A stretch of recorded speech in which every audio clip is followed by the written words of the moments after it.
Oh, shit, I didn't mean it. I meant to.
Oh my God. Good afternoon, everyone. This is the call to order of the Finance Government Operations Committee, otherwise known as FGOC, April 17th, 2026. I want to turn to Cynthia. Could you call the roll to establish a quorum? Of course, Vice Chairperson Ellenberg I'm here. and Chairperson Jung. Here. You have a quorum. Great, fantastic. Okay, so our first order of business is public comment. This item is reserved for persons desiring to address the committee on any matters not on the agenda. So any item not on the agenda in which members of the public wish to speak, please go ahead and submit a yellow card, fill it out. Raise your hand if you're still filling out your card. And for all those joining us online, please go ahead and raise your hand now. And I'm going to turn to Cynthia. How many do we have in the queue for public comment on items not on the agenda? We have no requests to speak in chambers, and we currently have 2 requests to speak on Zoom. And just kidding, it's 1 request at this. One request. Okay, we will do the standard 2 minutes. Great. Parent, you will have 2 minutes to speak. You are unmuted. Yes, hello, good afternoon. I read recently in Mercury News that we've had another death, baby Jackson. He was not only apparently murdered, but he was also being sodomized. And I think that this is a really big issue in our county, besides the 2 other children who died, baby Phoenix and Jordan Walker, and the 3 that died between 2021 and 2023. There's just a lack of caring in this county when it comes to children being abused. My own kids are being sexually molested. My son, he confirmed that my wife had let somebody rape him beginning when he was 13, that there had been unnecessary bathing with the children, and that there had been sexual contact between 2 children. I've reported this to the CAG hotline. I've reported it to this attorney's office, and there's not been an investigation of any kind. Nobody cares. Nobody will respond to me. And it's just horrendous what's going on. I mean, I looked at the picture of baby Jackson. I mean, he was just 2 years old, the same age as when my youngest son was being molested. It just breaks my heart to look at the picture and to know that nobody in the county cares enough to provide my kids a screening so they can be protected. And we're letting Daniel Little and Wendy Kinnear-Rausch stay in their respected positions when they're knowingly and willfully allowing my kids to be molested. It's just terrible, and it's just all because of the conflict of interest that my former attorney, she wants the sexual abuse to continue. And that's no excuse to allow the sexual abuse to continue. There should be a screening. Please help my kids. Thank you for your time. And that concludes public comment. Thank you, Cynthia. At this time, we're going to move on to the approval of the consent calendar and any potential changes to the committee's agenda. We have items 11 through 17, items 11 through 23 on consent. I'm going to turn to my vice chair to see if there are any changes or approval of the consent calendar. I'm happy to move approval of the consent calendar as published unless you have items to add. No, I'm good with the consent calendar. I'll second that. Then we'll go to public comment for any items that's on the consent calendar. We currently have 8 speakers in chambers, and we have 1 request to speak on Zoom for a total of 9. For a total of 9. So we'll do 2 minutes each, and the queue will close as soon as the first speaker begins speaking. Thank you. Thank you. I will call our first few speakers. Perla Flores, Melissa Luke, Jenny Nieto, Andrew Rivadenera, Siberia Moreno, and Maria Moreno. If you please make your way to the podium, go ahead. Good afternoon. My name is Perla Flores, and I oversee gender-based violence services for Community Solutions. I'm also here representing the Santa Clara County Domestic Violence Advocacy Consortium. And we want to begin by expressing our sincere gratitude for the county's continued partnership and commitment to supporting survivors of domestic violence, sexual assault, and human trafficking. Your leadership has been critical in expanding and sustaining the safety net services that our communities rely on every single day. These services are not abstract. They are life-saving and life-changing, including 24/7 access to crisis lines, in-person crisis response and emergency shelter, as well as legal advocacy and in-person support at hospitals and law enforcement settings. We are often meeting survivors at the most dangerous and vulnerable moments of their lives. DVAC has provided an FAQ outlining the scope of our expertise and coordination and the breadth and depth of our collective services. As we look ahead, we're eager to better understand the proposed reductions to our contracts. Having clarity will allow us to work collaboratively with the county to preserve these critical safety net services and thoughtfully mitigate the impact on survivors and families who depend on them. We remain committed to partnership and stand ready to support solutions that protect access and pathways to safety, stability, and hope. Thank you. Perla, I'm so sorry. Was that comment for item 14, I'm presuming? Yes. Yeah, thank you so much. Go ahead, Lisa. Good afternoon. My name is Melissa Luke, and I'm Chief Program Officer, Healing and Justice for YWCA Golden Gate Silicon Valley, and I'm also representing the consortium. Thank you for the funds you have invested in community-based support services for survivors of gender-based violence. We are grateful for your investment in this vulnerable population, including the $2.7 million in one-time funds for rape crisis services. I am here today to respectfully request clarity around those rape sexual assault funds. At the April 7th PSJC meeting, we heard about a 19% proposed reduction to contracts and a distinction between ongoing and one-time funds. As CBOs who don't understand the intricacies of county budgets, it is horrifying to consider that in a short 2.5 months, one-time funds for rape crisis services may be eliminated.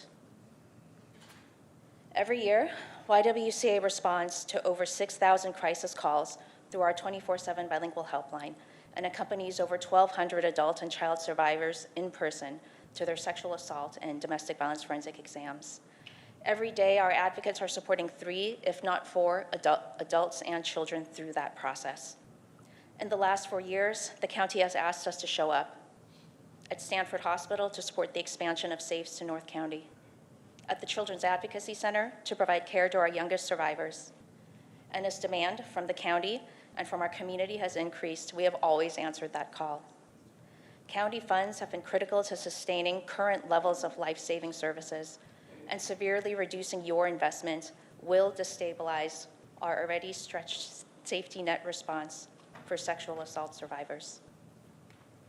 In the spirit of Sexual Assault Awareness Month, which we all celebrated just 4 days ago, we would ask for your transparency around funding amounts and your ongoing collaboration as we scenario plan the impacts on behalf of our collective community of survivors. Thank you in advance for your partnership.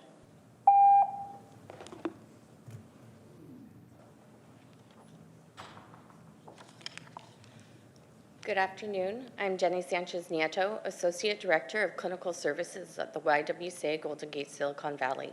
Thank you to the Board of Supervisors for continuing support of services for survivors of gender-based violence. YWCA Healing Center provides no-cost therapy services, including weekly individual therapy for survivors ages 5 years and up in both English and Spanish. We also provide group therapy, psychoeducational workshops.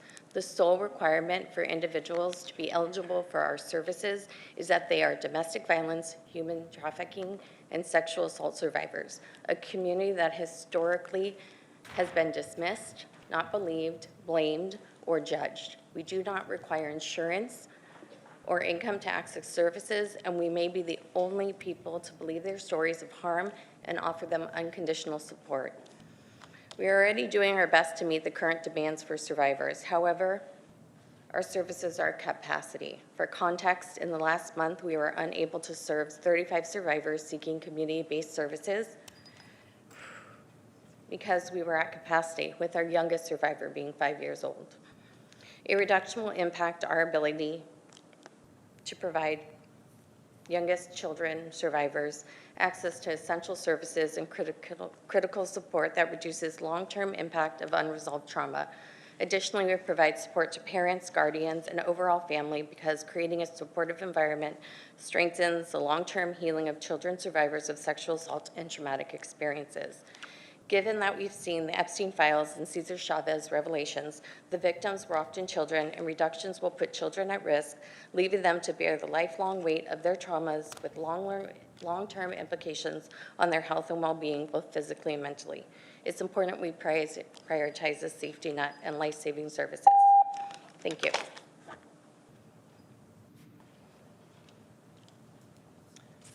Good afternoon, and thank you to all the members of our Board of Supervisors for your continued commitment to survivors of gender-based violence in our community. My name is Andrew Rivadeneira. I am here on behalf of the YWCA. I serve as Counseling and Healing Services Manager, overseeing our YWCA advocates at the CAC and our counseling services. We provide trauma-informed services at no cost to child survivors of sexual abuse and to their families at the Children's Advocacy Center and through our counseling and advocacy programming at the YWCA. Our team serves clients in both English and Spanish, and we offer in-person and virtual services to meet families where they are. We are doing our best to meet current demand, but we are at capacity. Families seeking bilingual services are waiting up to 2 months. For a child survivor, the wait is not just an inconvenience. It can mean the difference between recovery and crisis. Children whose abuse goes unaddressed face significantly higher risks of depression, PTSD, and are 10 to 13 times more likely to attempt suicide. Proposed budget cuts would make this even worse. Every reduction means more children waiting longer, more families without support, and more trauma left unaddressed. We play a critical role filling gaps as part of a coordinated county response at the Children's Advocacy Center, work that cannot just disappear. This week, our county proclaimed Dia de los Niños, the Day of the Child, to honor and celebrate the children of our community. It would be deeply incongruent to honor the children one day and defund their safety net the next.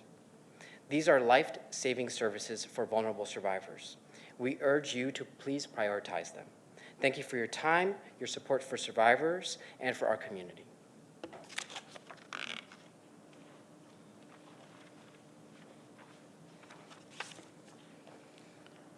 Good afternoon, supervisors. My name is Iberia Moreno. I am a housing advocate with Community Solutions. I'm human trafficking survivor. I urge you to protect funding for life-saving safety net service, crisis intervention, and housing for survivors of domestic violence, human trafficking, and sexual assault. I work every day with survivors who are in crisis and extreme danger. When someone is trying to escape violence, they need immediate help, emergency shelter, crisis support, and safe housing. Many of the people we serve, including mixed status families, rely on community-based organizations because they have nowhere else to run. Right now, service is already at capacity. Any reduction on safety net service will mean fewer survivors getting the help they need when they need it the most to save their life. I urge you to continue investing in these essential programs. When survivors reach out in crisis, we need to be able to say yes, not turn them away. Thank you for all your support so far. We hope we can get the funds for next year. Thank you. And if I can call our next speakers, Rose Klein, Zach Gaffrin, and Iardi Submarinian. Please go ahead. Good afternoon. My name is Maria Moreno, and I am a survivor of domestic violence. There was a time when fear was part of my daily life, when silence felt safer than speaking, and when I believed that the pain I was living was somehow my fault. I live in a world where I learned to shrink myself, to question my worth, and carry guilt that was never mine. That kind of life breaks you slowly, quietly, and until you no longer recognize who you are. But what is even more terrifying than the violence itself is the moment that you decide to ask for help and there is no one there. No safe place, no guidance, no one to tell you this is not your fault. I know that feeling, and also I know that it feels like when someone finally show up. Community Solution was that lifeline for me. They met me in my darkest moment, when I felt invisible, unworthy, and like I had nothing left to give. They didn't just give me services. They gave me understanding. They gave me education, teaching me the difference between healthy and destructive relationships, helping me understand that I was not responsible for these actions of others, and showing me that empowerment truly means Because of that, I found the courage to keep going, to continue my education despite prejudice, to rebuild my life despite the pain, and to open my heart again, even after it has been broken. That is what support does. It does just help you survive. It gives you change to live again. So today I ask you to look beyond numbers and budgets. Thank you.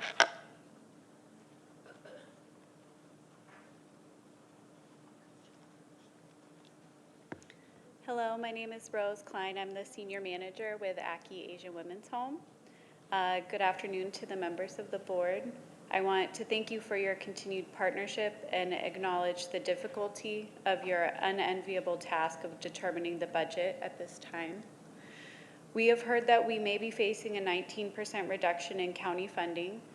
To illustrate what that would look like for ACCI, 19% would be the equivalent of all shelter staff and operations funded by the county, including both family advocates and 2/3 of the cost of all shelter operations, which include food, utilities, janitorial, maintenance, repairs, and pest control. Without electricity or water for 8 months out of the year and no case managers to provide support or groceries, it would be the equivalent of losing 10 emergency shelter beds in Santa Clara County. I hope that any cuts to our essential life-saving gender-based violence services can be as minimal as possible. Thank you for your time.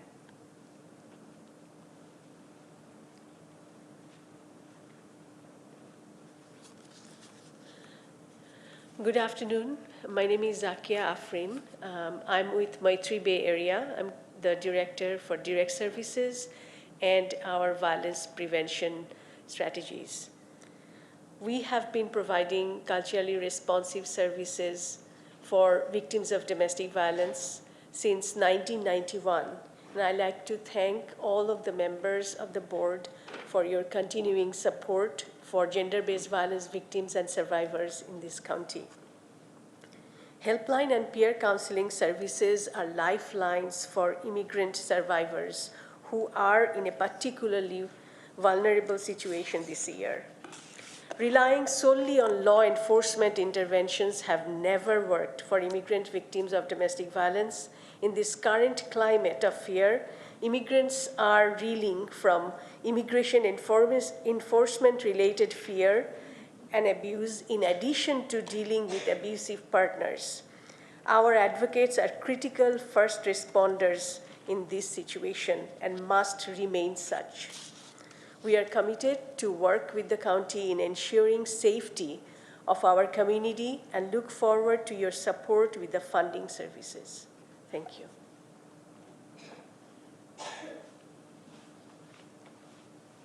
Good afternoon. My name is Arati Subramanian, and I oversee the housing services at ACCI. I would like to take a moment to highlight Esperanza's story.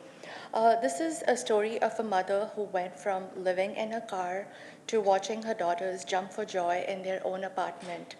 Before Esperanza found ACCI, she and her 2 daughters were living in her car in a church parking lot. An immigrant, Esperanza drove 4 days across the country from the East Coast to escape domestic violence and find safety in Santa Clara County.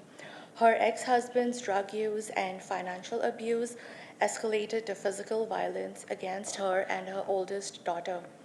His financial abuse continued as he stole jewelry, cash, and valuable items from Esperanza. She even had to cancel her bank cards after he became physically violent when she refused to give him access. This was her last straw.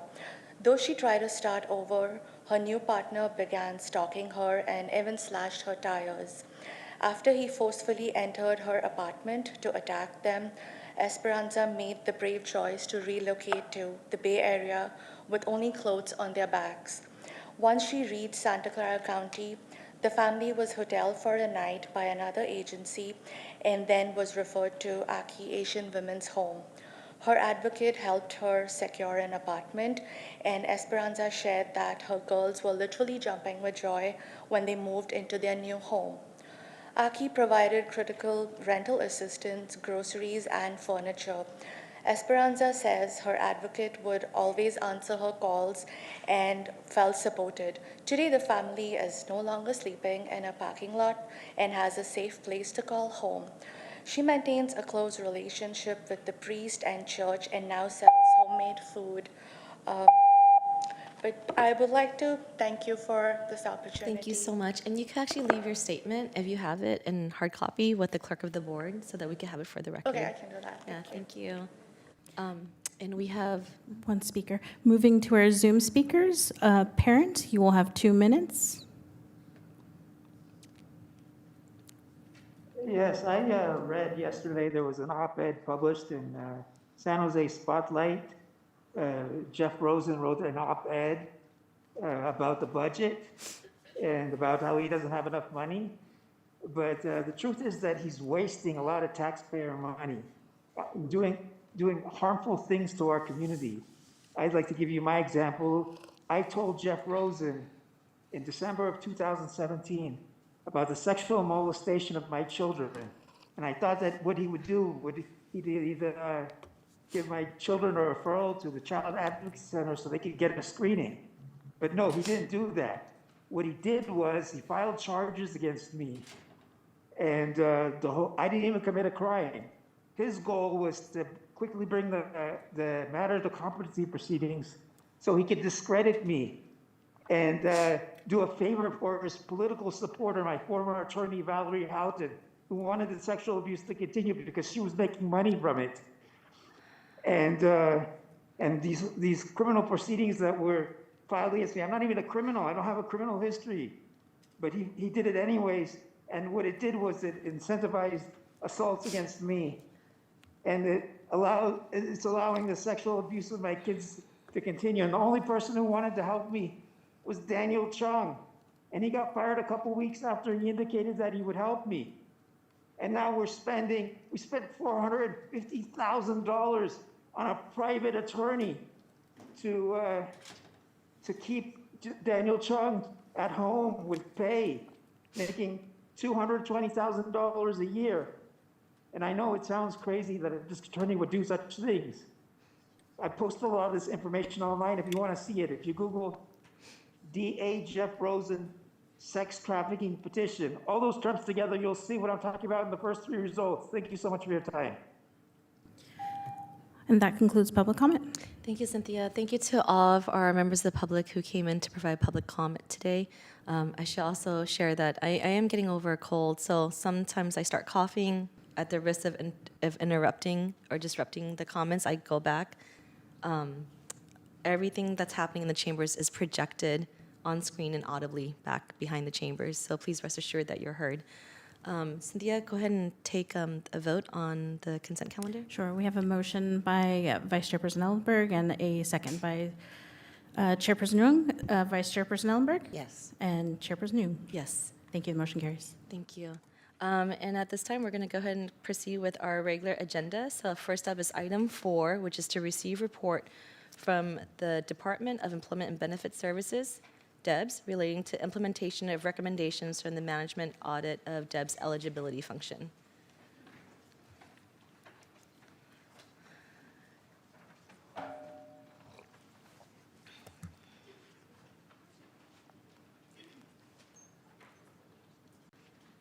Okay. Whenever you're ready, go ahead and introduce yourself and begin your presentation. Thank you.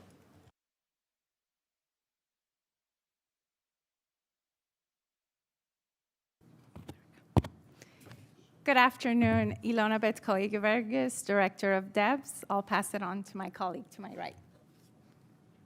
Good afternoon. My name is Camille Angelita Reddy. I'm a DEBS Program Coordinator.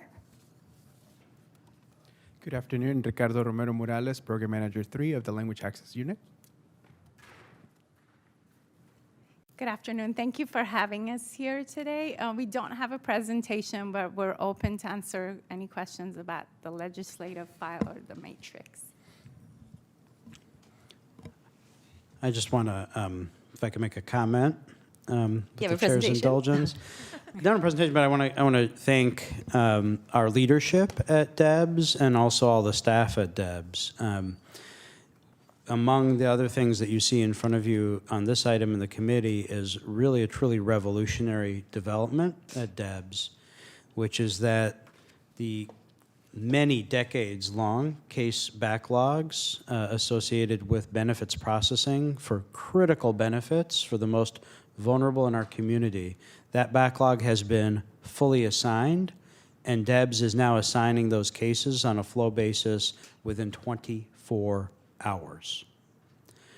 And this achievement comes after many years of hard work, many decades of challenges. I know the management auditor will acknowledge many management audits over the years that have identified that as a serious and significant service challenge and a fiscal challenge.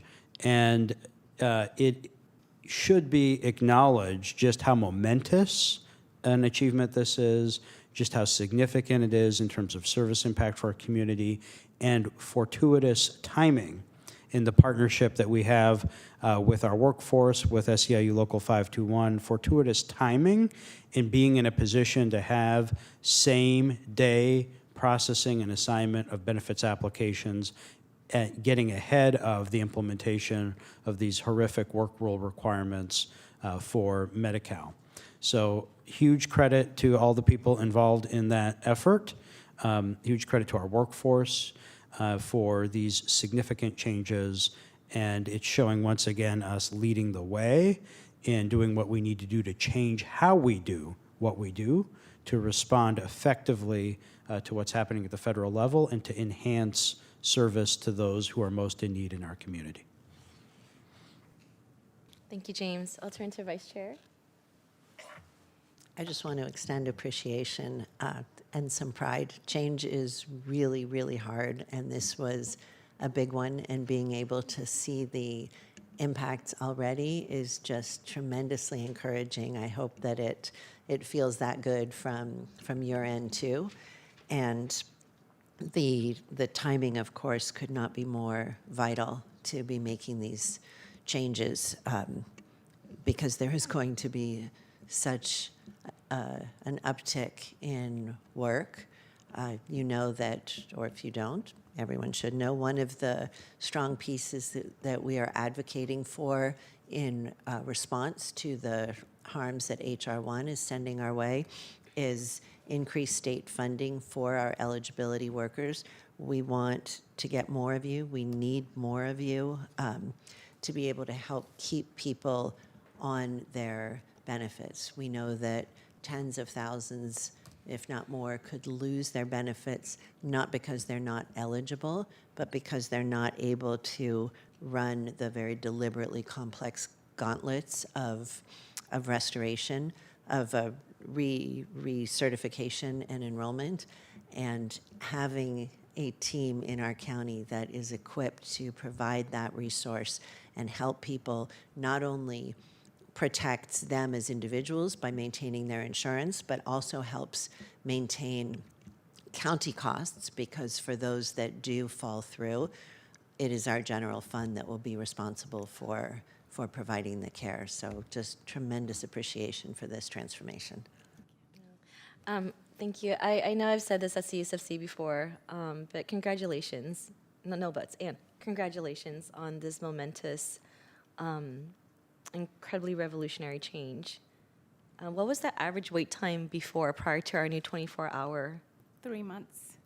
Yeah, 3 months. That's it's hard to hear that we ever existed in that time frame when someone's waiting for resources to be able to eat or provide for their family. So just thank you. And Elena, I've also had the chance to come by Center Road to the SSA offices for various celebrations with members of your DEBS team, and they have all given me nothing but incredibly just good experience and good feedback that this was a change that they have always wanted to see as well. So thank you to your team. Thank you to our labor partners for working so closely together on this and making these seismic changes as seismic changes are happening upon us. 11,000 applications backlog. That's 11,000 households, 11,000 families, 11,000 individuals caring for others dependent on them who are now dependent on us. So thank you. And I hope that you are able to soak this in and take the victory lap before we have to tend to the next burning fire. But which is like in 5 minutes probably. Just thank you. And I had my stay of the district earlier this year, and this news had been relayed to me hours before my stay of the district. So Alona, thank you for making it to the event, and I added it to our talking points that very evening. And this is something that we should really be able to celebrate and hopefully look for ways to augment and replicate throughout our whole county organization in terms of where expediency efficiencies can be further pursued during these really dire times. I'm going to switch gears a little bit here to continue on the last time we had this conversation. I seen the audit matrix regarding eligibility worker training cohorts, that the department is still having discussions regarding a potential pilot program to have smaller training cohorts so that we have more eligibility workers going online more quickly, and that a more substantive report will come back later this year. I look forward to seeing this, especially in light of our current budget crisis, Armageddon, however you want to frame it today. So that's something that I hope to see that we would have some conclusion or finality or next steps, some significant next steps on. But if there's anything you want to add to how things are going, I know that the timing of ledge files doesn't always align with the realities of the work that we're doing in real time. Yeah, if I can first start by thanking you, the board, for your continuous support. We listen and we know what the mission and the vision for our Board of Supervisors is, and in DEBS and SSA we adhere to that, and our county executive support. And we're really driven to provide excellent customer service to all of our clients, because we believe we would not be here if it wasn't for the clients we have. So with that in mind, the business process change that focuses on client also includes looking at all aspects of the services we provide in-house, which training is part of it. So that is definitely something we're working on. We'll be happy to do a report back at the next session. Thank you. And then Ricardo, thank you so much for being here with us today and for lending the expertise of Language Access Unit to support language accessibility in our DEBS department. I'm happy to see that we're continuing working to improve our phone interpretation services and reducing wait times. I see that Hannah, the vendor, is not meeting the required answer time, and also that the call volumes are very, very low. I don't know exactly what to make out of that combination of observations, and I just want to make sure that the highest priority is that we're delivering services in a language accessible manner. I don't have to tell you that. You're the architect of the Language Access Unit, and making sure that everyone's able to receive services and support in the language that they're most comfortable with. Yeah, it's just, I guess only the silver lining here is that we're able to catch this and make improvements while impacts are low. And I know that the ledge file itself gave me a table of wait times per vendor, and there are references and percentages and some in numbers of the total volume of calls. Is Hannah a good vendor for us to still work with? And I know that there's going to be some plans for your office to work with Hannah? Thank you for the question, Supervisor Young. That is correct. So currently, Hannah was one of the new vendors that we added to DEBS. So therefore, as they are adapting to the call volume of DEBS, they're also adapting to ensure to close the gap of the wait times. One of the strategies that we're trying to implement with Hannah, as a matter of fact, this will go into effect on May 1st, is we're going to be switching the phone number for over the phone, which is going to now use smart routing technology, which in this case is going to connect at a faster rate any caller to an interpreter depending on the language that they're seeking and depending also on the area of expertise of the interpreter. So starting May 1st, now countywide, we're going to be launching that new feature with Hannah. Oh, so that's with Hannah or with all vendors? This is just with Hannah. Just with Hannah to basically troubleshoot where the delayed call time, the wait time is? That's right. So what will happen is this smart routing feature is going to be looking at what interpreters are, what are their expertise, as well as the languages, as well as the need of the conversation that's going to happen, so that way it can match at a faster time rather than adding an additional step like an operator to be able to identify what it is and assess what it is that the caller needs. So that's how we're going to plan to reduce the time for HANA as well. Okay, thank you, Ricardo. I appreciate that. And then, this is a more of a threshold question. So who makes the decision to use which vendor when language services are needed? The decision of using a particular vendor, it relies on the department. Language Access Unit makes a recommendation based on what we know in terms of what we're seeing around countywide, in terms of wait times, in terms of services, in terms of quality, and then we inform the department and we provide them with at least 2 options for them to choose from. So is the low utilization rate of HANA services based on, like, is the determination point the worker themselves choosing which number, which vendor to call to dial in?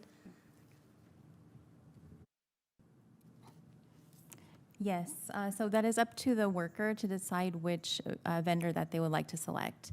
And typically, just over the course of DEBS using interpreters, Proprio, which was formerly known as Cyricom, which was formerly known as Voyance. Proprio is the preferred interpreter. That's just based on staff usage. Okay. So I have a concern where if our staff are choosing, and I don't know this to be the case, but I'll leave that with you to check. I mean, I hope that we are checking in with our staff to see what their preferences and what their experiences are with various translation interpretation services.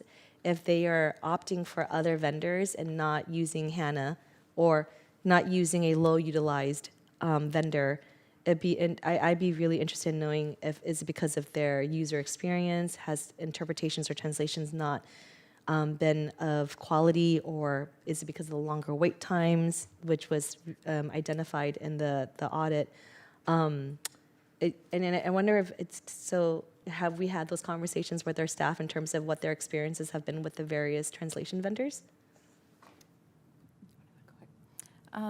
We have only suggested that staff, if they do encounter any difficulties with using any of our 4 vendors, that they can provide us that feedback on a basically like a complaint form that we use in DEBS, and we have not received any negative feedback from HANA. Yeah, I think my personally speaking, I think my threshold for negative feedback or what amounts to a complaint is different from what would amount to user experience. So I think that would be helpful as we continue this journey. I'll leave that work to you as we explore how to fine-tune our language accessibility and our services to our DEBS clients. That maybe this is something we look into in terms of why are certain vendors being utilized more than others. These are high dollar, to me, these are, I mean, every dollar is valuable right now. These are high dollar contracts. And we want to make sure that the work is being distributed in an even manner so that no particular vendor is being over inundated and another vendor is being underutilized. I think that would just, lead to the detriment of our clients. We can certainly do that, Supervisor. We can survey our staff and not just raise complaints to us, but really dig to find out what happens. We do all the recommended vendor information is shared on regular basis with our staff. We print little cards that they can put in their badge cards and have accessibility to it. But we'll definitely take that back and do a survey to see if we uncover anything, rather than just being creatures of habit and getting used to one number, and then you just keep calling that number and trying other vendors. But we'll absolutely take that back. I appreciate that. And thank you for all of your work on this. I see in the short time I've been on this board, just leaps and bounds of how we've been able to meet our clients' needs so much better. So again, congratulations on clearing the backlog and having this new era of 24-hour turnaround. Thank you, Ricardo, for continuing to lend your expertise to enhancing language access for our clients. I have no further questions, and so I'll make a motion to receive the report. Second. And we have no request to speak for No this request item. to speak. Okay, fantastic. So we'll go to a vote. Okay. Vice Chairperson Ellenberg Yes. and Chairperson Jung. Yes. Thank you, and motion carries. See you later. Okay, we are now moving to item 5 on our regular agenda, and that is to receive report from the Facilities and Fleet Department and Santa Clara Valley Healthcare relating to implementation of recommendations from the management audit of the County of Santa Clara Countywide Utilities.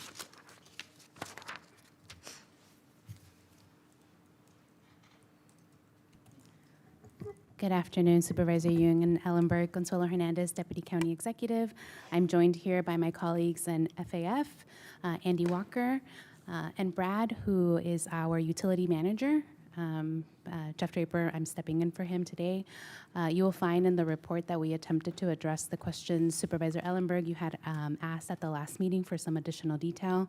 The one item that we do have pending is you had asked for a copy of the preliminary plan that SCVH put together for the COOP items. It was not included in your packet, but we did want to share with you that it has been incorporated into our larger CIP list of projects that we are vetting. As you can imagine, we have a pretty lengthy deferred maintenance program, and we need to make sure that these projects aren't also listed in that, which is one of the recommendations that came from the audit. So we plan to provide you more information through the CIP budget and then provide updates through the semi-annual report that comes to FGOC on the status of construction projects. With that, we're happy to take any questions. Do you want public comment first? Or do you want to ask? Cynthia, I'm going to check with you first, see if there's any public comment on this item. We have no request to speak. Fantastic. Oh, no, I mean, thank you. We love public comment. Consuelo, I appreciate the update. Thank you. I was just thinking, if you're doing the work with existing staff, which is certainly feasible, how do you expect to evaluate performance? Thank you, Supervisor. As you know, over the last 2 years, we've been really focused on incorporating a more unified vision for all of our capital needs, both new construction projects and our deferred maintenance program. As you can imagine, there are multiple studies, feasibility assessments, COOP items for different facilities, and they have been, to some extent, being managed independently. Right. And so we're bringing it all in together so that we can assess their priority using the same assessment, whether it's something that needs to be completed because it's a critical item or because it's mandated through statute that we have to do it. And then having one set of priority items and criteria for all of the needs across the county so that we can make more educated and recommendations to the board for consideration.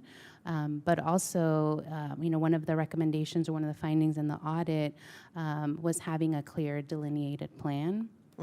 And so the teams that we are bringing together are the hospital staff that is focused on the facility work combined with the FAF facility staff so that we are all using and applying the same metrics and data-driven assessment tools, if you will, to determine which is the most priority project. As you can imagine, with the current budget, there is a need to make sure that we're prioritizing the appropriate projects, but also making sure that they can be delivered within a specific time frame. Anything that's connected to the hospital system requires a longer runway for planning, and so we were, very mindful of that, which is very different than, say, if we needed to have a project here at in the East Wing. It doesn't require the rigorous review from the state, nor does it take as long to get through design and permitting. Right. Do we review annually how accurate we are on our estimations, thinking about budgeted versus actual utility cost? And how do we track that information, and then how do we use that to make predictions about the next fiscal year? Thank you, Supervisor. I'm going to defer to Brad to answer that question. Thanks, Brad.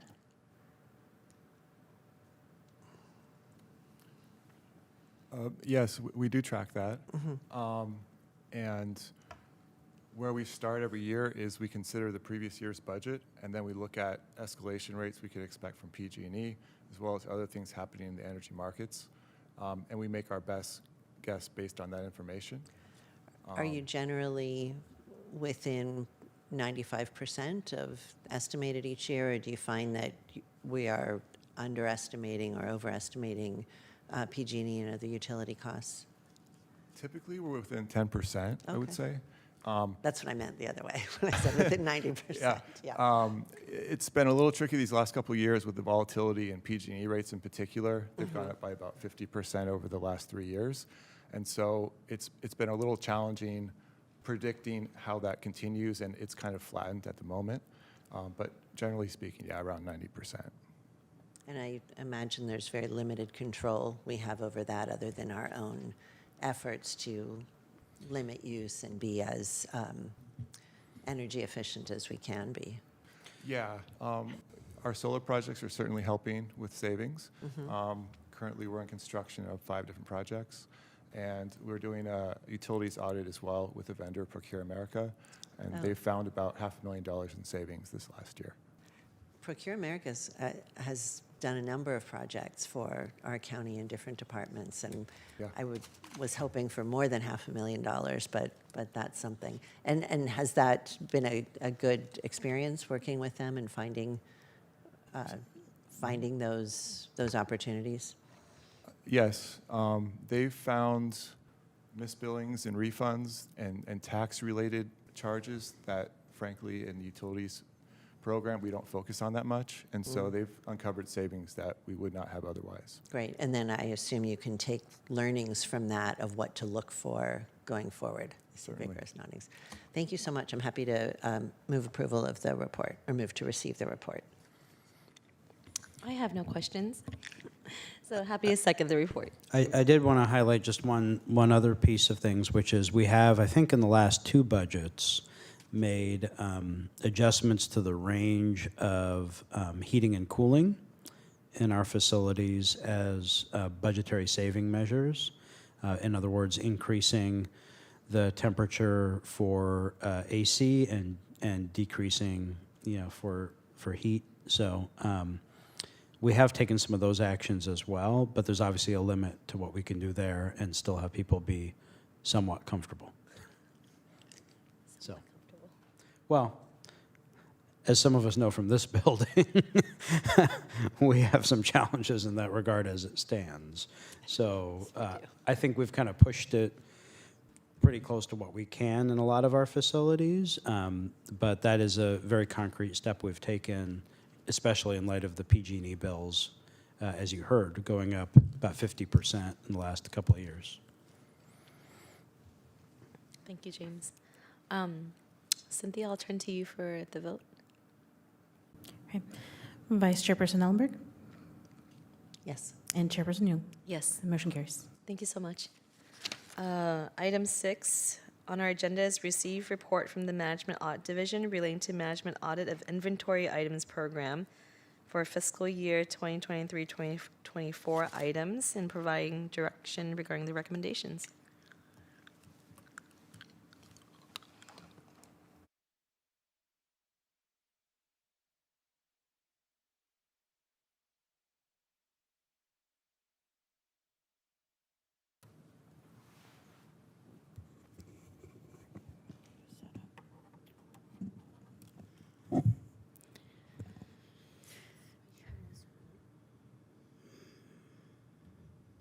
Good afternoon.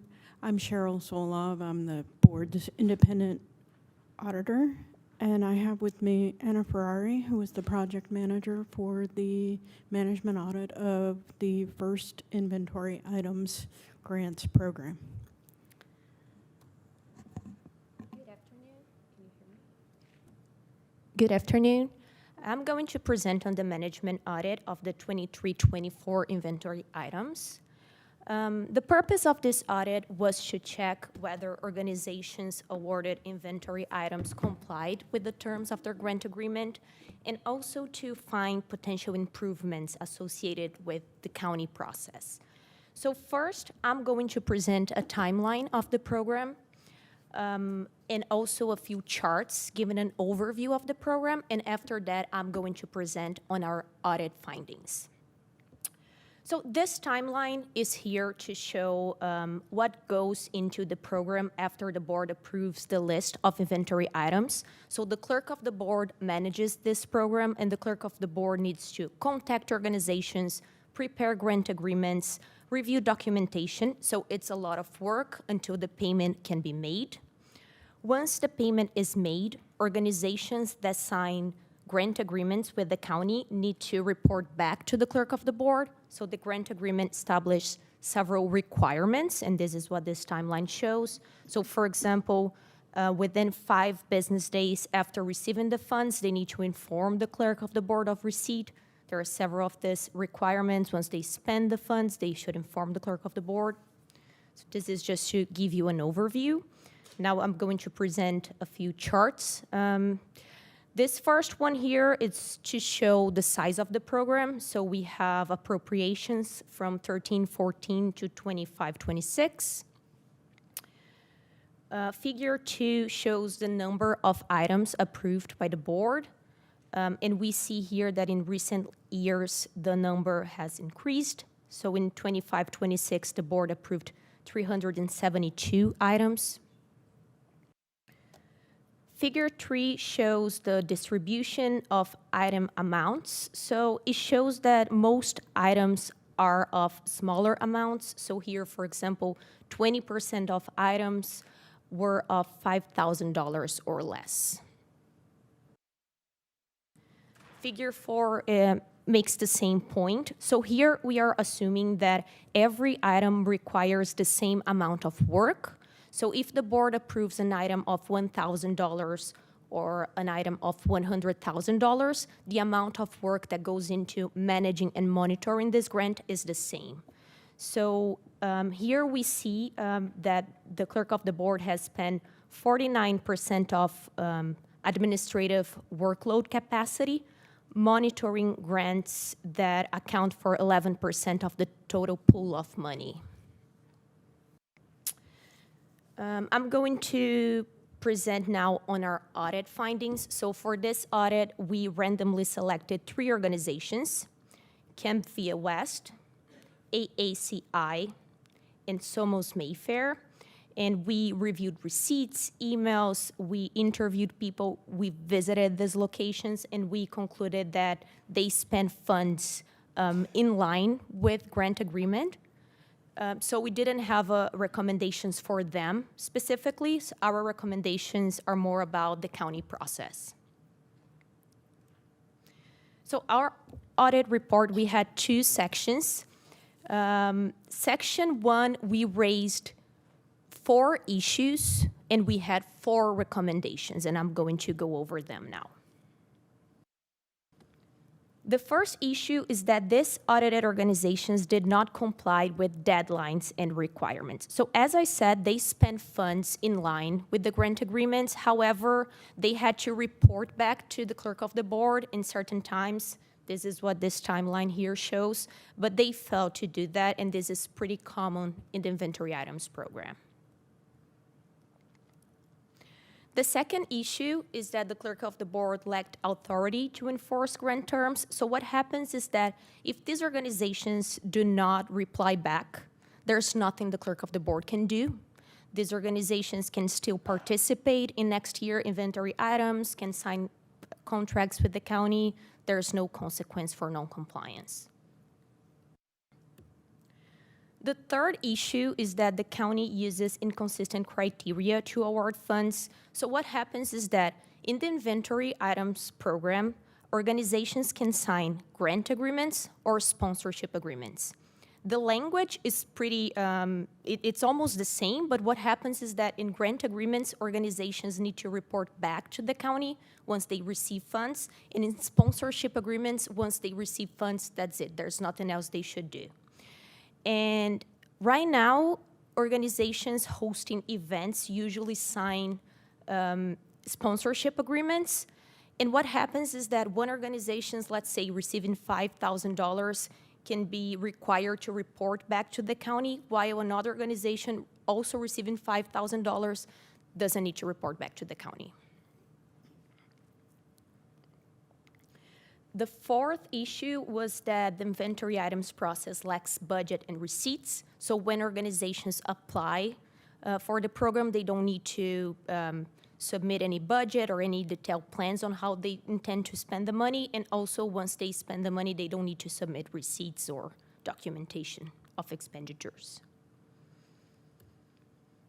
So our conclusion here was that as currently designed, the inventory items process does not provide adequate oversight of general fund dollars awarded to organizations.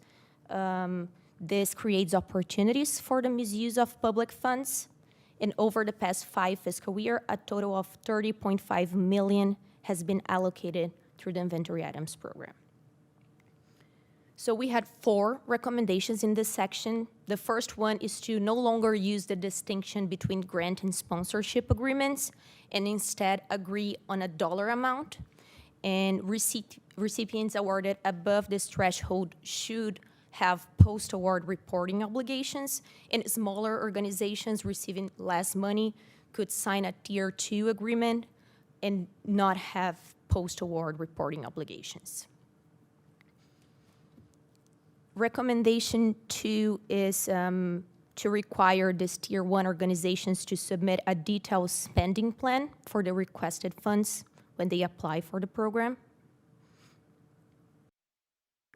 Recommendation 3 is to define proof of compliance, because right now an email is enough. If organizations say, yes, I spent the money, that's considered enough. They don't need to submit receipts or documentation of expenditure, so that's the recommendation.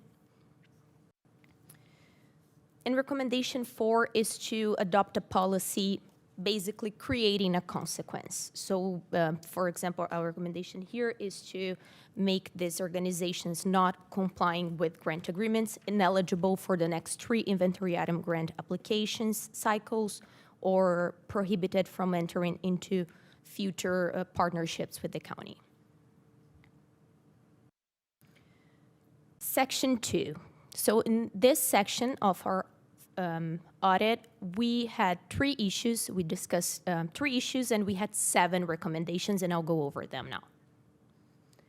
The first issue is that the time to disburse money is long. So in 23-24, 61.8% of recipients received funds at least 2 months after the transfer was authorized. And this happens because there is one management analyst responsible for communicating with hundreds of organizations and preparing all the grant agreements and checking documentation. It's just very challenging to do all this at the same time in the first month. So that's why the time to disburse money is long. The second issue is that the clerk of the board lacks monitoring capacity. Same reason here, is very challenging for one management analyst to be doing everything and monitoring hundreds of deadlines and reminding organizations to report back. And here we also highlighted in this part of the report that the number of items varies from year to year, which makes planning for the workload very challenging. Because again, what matters is not the total pool of money, it's the number of items awarded. Each item is a grant agreement or a sponsorship agreement. It's communicating with another organization. So that's what matters. The final issue, actually 2 issues. The first one here is that there is a requirement in the grant agreement for organizations to spend the money within 30 days of receipt, and we think this is not a realistic requirement. Most organizations do not plan for that. And the second issue is that some board offices require additional milestones or requirements, but this can overlap with the clerk of the board requirements, and it's very confusing for organizations. So from these 3 issues, we had 7 recommendations. The first one is to implement grant management software. So this could streamline operations, automate communication, make signature of agreements easier. Usually, organizations that have grant programs use grant management software. So that's our first recommendation. The second one is in case the software is implemented to have annual training between board offices and clerk of the board to make sure everyone is on the same page. The third recommendation is to standardize the information required in the application process. So the idea is to already request in the application process information and documentation that will be necessary for the management in the later process that the clerk of the board manages. The fourth recommendation is for clerk offices to use the same grant management software during the application process. So everything is centralized in the same place. The documentation submitted by organizations is in this one platform that everyone is looking at. The fifth recommendation is to integrate any additional reporting or monitoring milestones into the centralized platform. Again, so organizations can check one place, one platform to know what they should be doing. Next is for the Board of Supervisors to approve a cap on the total number of inventory items awarded each year. Again, this is what we believe would allow the program to be more manageable, as right now it can be very unpredictable, the number of items that will be approved next fiscal year. And finally, the Board of Supervisors should revise the grant agreement language and replace this 30-day requirement that is not very realistic to some kind of report in the middle of the fiscal year. So I think that's it, all the recommendations. We're happy to take any questions you may have. Thank you, Cheryl and Anna. I'm going to turn to Vice Chair to see if there's any questions or discussion. I have a question for you, Supervisor Young. What are you looking for as outcomes from this? I'm happy to give sort of thumbs up, thumbs down quickly on the recommendations. I'm torn between, wanting to be thorough, respectful of the work, looking ever to improve this process, and also managing our time today and the context and the size of the dollar amounts we are looking at and talking about. So I can go through my items quickly, or I can do whatever else is your preference. I think so I actually have some requests for more information to come back in the future. Okay. So I don't see us landing this plane today with a final set of recommendations to forward to the full board.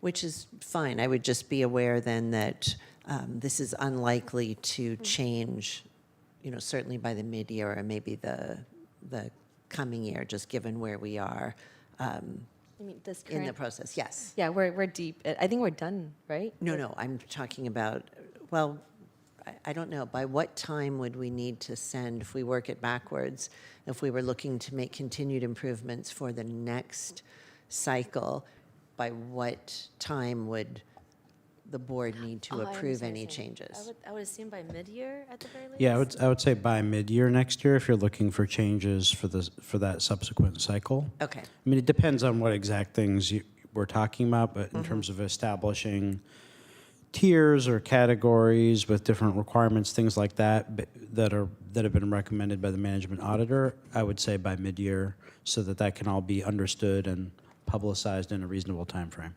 Sounds good. Then I don't have questions, but I'm happy to just give you top-level impressions of where I am and then hear your direction. Yeah, let's do Is that. that all I right? think that'll be helpful to Cheryl and team as well. Okay, great. And thank you both again for looking at this program that the board continues to try to iterate and execute in an ever-increasing, transparent, and equitable manner. With regard to, let me start at the top, 1.1, the recommendation to discontinue the distinction between grant and sponsorship, I think that's fine. It is not a very helpful distinction. The Tier 1 and Tier 2 distinction makes it in itself is a reasonable idea, but I think would require the board to certainly figure out what that threshold would be. Do we match it with the Levine Act requirements? I just think there would be more work involved there. Your 1.2 requiring Tier 1 applications to submit a detailed spending plan, that concerns me. I think that might be an overly burdensome requirement for, again, for the size and scope of these grants, and I think that could be a burden for both the CBOs and for our clerk of the board, so I'm not really inclined to ask for that level of detail. You're also recommending proof of compliance, and here again, I'm looking at balancing dollar amounts, sophistication of all of the organizations, and ability to really do this. We already do get confirmation that the firms have been expended, and I would think that a randomized annual audit would be sufficient. For 1.4, the noncompliance leading to disqualification, that makes me uncomfortable because there could be so many reasons for non-compliance. I would rather see that done on a case-by-case basis and perhaps require that organization to be subject to additional reporting requirements, but I don't, I would not support a blanket disqualification either for the inventory process or for county contracts in general. Looking at the COB recommendations, 2.1, grant management software is, again, good idea, something that would come at a cost, and I guess I would want more information there about what maybe already exists off the shelf and what kind of agreement that would require amongst the board offices. The annual inventory training recommendation already happens, and I would thank the clerk of the board, county council, and OBA, that whole inventory team. I understand from my team that you all do a really excellent presentation every year, so I think we can check that off. Don't really have anything to add for 2.3, 2.4, or 2.5. 2.6, approving a cap on the total number of inventory items. I understand that the number of items in itself is a huge amount of work for the clerk of the board. We've already issued a lot of caps on the amounts and other rules, so I'm not sure how much appetite there would be for that. I would certainly be willing to restrict my office if you made recommendations, if the clerk of the board made recommendations about what is manageable, and then leave it to our discretion to follow that recommendation, I think would be more comfortable. And that is my list. Thank you very much. Thank you so much. I'll go down my list. So let's see, on item recommendation 1.1, that seems fine to me. I think that's worthy of a discussion at the full board. Item 1.2, I am not so inclined towards a detailed spending plan, but I do, for my process, my office, we do request a budget. So when submitting a grant proposal, having a budgetary breakdown of how, like, all the parts of what makes up their ask, and what the total cost of the program is. But hold on, I'm sorry, I should backtrack a little bit. A lot of my comments today is going to be rooted in having as much consistency as possible across the 5 board offices. I've shared before that my challenges with that I've encountered with the inventory process is that grant applicants are comparing processes between the different board offices. Sometimes your office asks for this, they don't, like, or they don't ask me, they ask me to do this, but you don't. And then also, there's also the saga of timelines, right? A lot of our offices are on different timelines, and especially our smaller organizations who may be all volunteer-based, doing this on top of their regular job, is trying to keep track. And because of the different ask of each office, or different systems or different platforms, that could be challenging for them. So I should have started that out at the outset, that my big picture desired outcome is moving towards as much consistency between the 5 offices as possible, while still creating flexibility for each of the office to be able to each board supervisor to make their investments in grants in a way that's reflective of the need of their district. Okay, so 1.2, I think that it'd be helpful to me if the recommendation was something of a lower threshold than a detailed spending plan, but a budget. Like, that should be a component required of all grant applications, inventory grant applications. Let's see, 1.3, I tentatively disagree. I'm kind of floating around on this in terms of what proof of compliance can look like. I really worry about creating undue burden for some of the smaller organizations or more of the grassroots organizations. So I'd appreciate when we come back again with this report back, if that could be further fleshed out in terms of what would that proof of compliance ideally look like, and would there be different proofs or different asks for compliance between the different tiers or the different organizations? I mean, and how is that different from what we're doing now? 1.4, I feel averse to this recommendation. I think I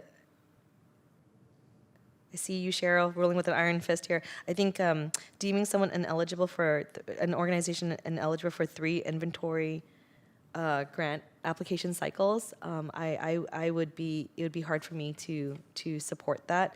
And then in the recommendation, any future partnerships with the county, I wasn't clear if the future partnerships meant inventory grants specifically, or does this become one of those fatal flaws that bar you from any type of grant agreements with any department and throughout the county organization? I'm hoping it's not the latter, but I think more clarification around that. But I think I would be interested in knowing more, very similar to what Supervisor Ellenberg was asking, like what other opportunities are there for accountability, right? If you fail to comply with the terms, if this is repetitive, if this was a big ask, if this was something that COB kept on reaching out to and either they completely ignored us, at case-by-case basis, and what would be the prescription for those type of failures of compliance? Would it be an audit specifically of that grantee specifically or not? Really would love your thoughts on that, of how that could play out. Let's see. Implement grant management software. I'm excited by this, and I also was encouraged to see that COB was in agreement with this recommendation. I'm hoping that that agreement also meant that there's already money in the existing budget for something like this. No, that's a shake no. So yes, would love to understand what the cost implications would be for something like this, and if it could be used, would this platform be able to be used for more than the inventory grant process? If there are other grants, like can it be used for sponsorships? Can it be used for other things that already as part of the business of clerk of the board with the board offices? I particularly like this recommendation for a number of reasons, but one of them being that, going back to my earlier general statement or desire for consistency across the board, if there was ever a time where all 5 board offices were on the same schedule, applications open this day, applications close on this date, and everybody submits to the same platform, right? And like that, I think that would help streamline a lot of the work, confusion on the part of grant applicants, and I'm hoping that will also help streamline a lot of the work on the back end for clerk of the board. If we were able to go through one portal, and they could choose from that portal. I don't know if this platform is possible of doing this. I'm applying for District 1 or District 4 or 5, choosing the district and then submitting the materials for that. And even if it's on different dates, right? But singular platform being able to corral all that information. Oh, you're submitting for this district, their deadline is on this date, and here's what they're asking for. Hopefully what we're asking for is largely consistent with each other. Cheryl, you're leaning in?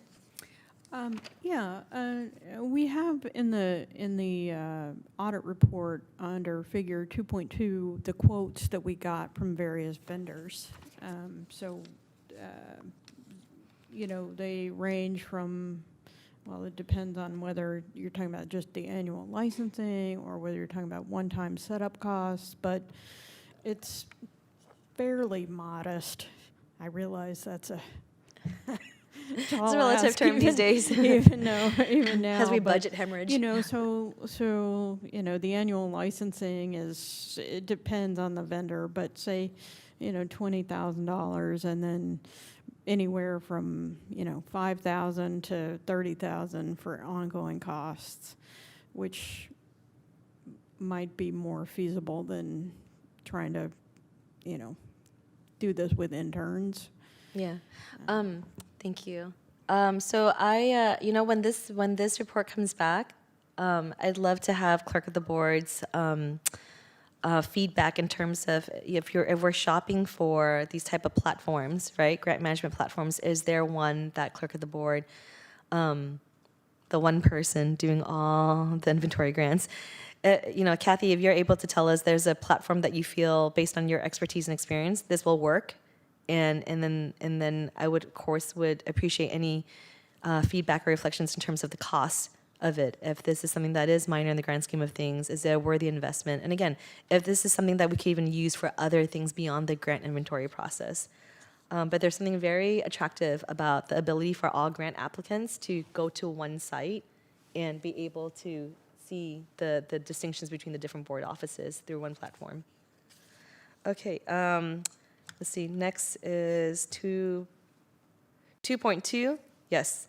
2.3, partially agree, partially disagree. I would love for this recommendation to be further fine-tuned in terms, because there's a lot of grant applications that, I received $9 million worth of proposals this cycle. And so a lot of proposals are not funded. And so I hesitate of asking for a lot of upfront work from applicants when many of them don't receive funding. So do we stagger this where once the board office decides who gets grant funding or who they'll provide a grant to, then we ask for this type of information? But whatever we can do to help alleviate the burden of work for clerk of the board, I'm all for that.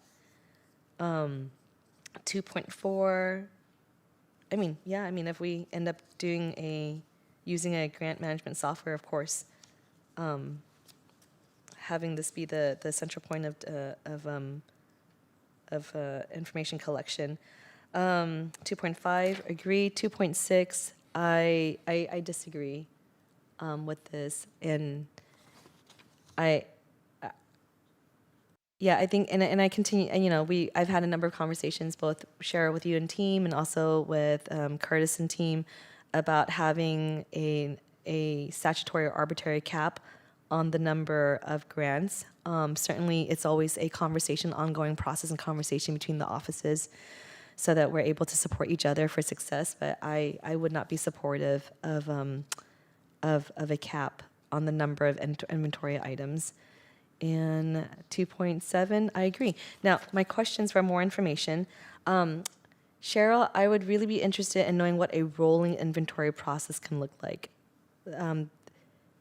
I'd like for your team to explore the idea of allowing board offices to allocate inventory item funding during the annual budget process without having each grant decided upon by mid-April. Every year it's this mad dash of 2 to 3 weeks posting the inventory grant, collecting the proposals, making this decision process, and I really feel like we do it without enough information. The state budget hasn't finalized, the federal budget hasn't dropped. There's more landscape to see, and what does a rolling process even look like? Is it like a cutoff? Maybe is it one big cutoff that's by mid-year, or is it different different tranches of inventory grants throughout the year, so that, you know, that would help us with our timeline as well too, like for compliance when it comes to the grants that are issued. And then, yeah, so would love to get more your thoughts and your analysis on that. And then I'd like to also ask that you bring forward a sponsorship analysis that includes the number, dollar amounts, and percentages of FY25 and 26 inventory items that were sponsorship agreements, and review how this relates. Just to understand better, like the pool of sponsorships versus grant contracts, right, for ongoing services or longer term projects. And the reason why I ask this is that I'm so much of many of my grant proposals for inventory were really sponsorship requests that would fit into the sponsorship bucket throughout the year, but we do have a cap on that sponsorship bucket. So is the middle ground here augmenting that sponsorship bucket and then pushing that work over to that designation? I don't know the answer to that, so I would appreciate that analysis of sponsorships versus grants. And then the last thing I'd like to ask for more research on or analysis on is the equity measure review. We've had a lot of conversations around the equity measures during my time here on the board at the February board meeting, again recently in March. Love to get I request your examination of the current equity metric being used to distribute the inventory budget and evaluate whether it is appropriate. Are there alternative methodologies for board consideration? And one thing that came up during our March discussion is that if with all the new changes in federal law as to who can and qualify for a Medi-Cal, how much of that will change the landscape? Will that still be an appropriate metric to use in determining equity across the districts? So some of the links. So that's just one of the questions that I have, and I'm happy to follow up with you offline, Cheryl, with more questions or more experiences or reflections about the equity measures. I think that's a conversation that can go very long. But having an analysis of what that could look like against the changing federal landscape. Is that helpful, Cheryl? Please let me know if there's anything else that I need to clarify. I think we got it. Okay, cool. We'll follow up if we have questions. Fantastic. And when would be a good time to have that come back to FGOC?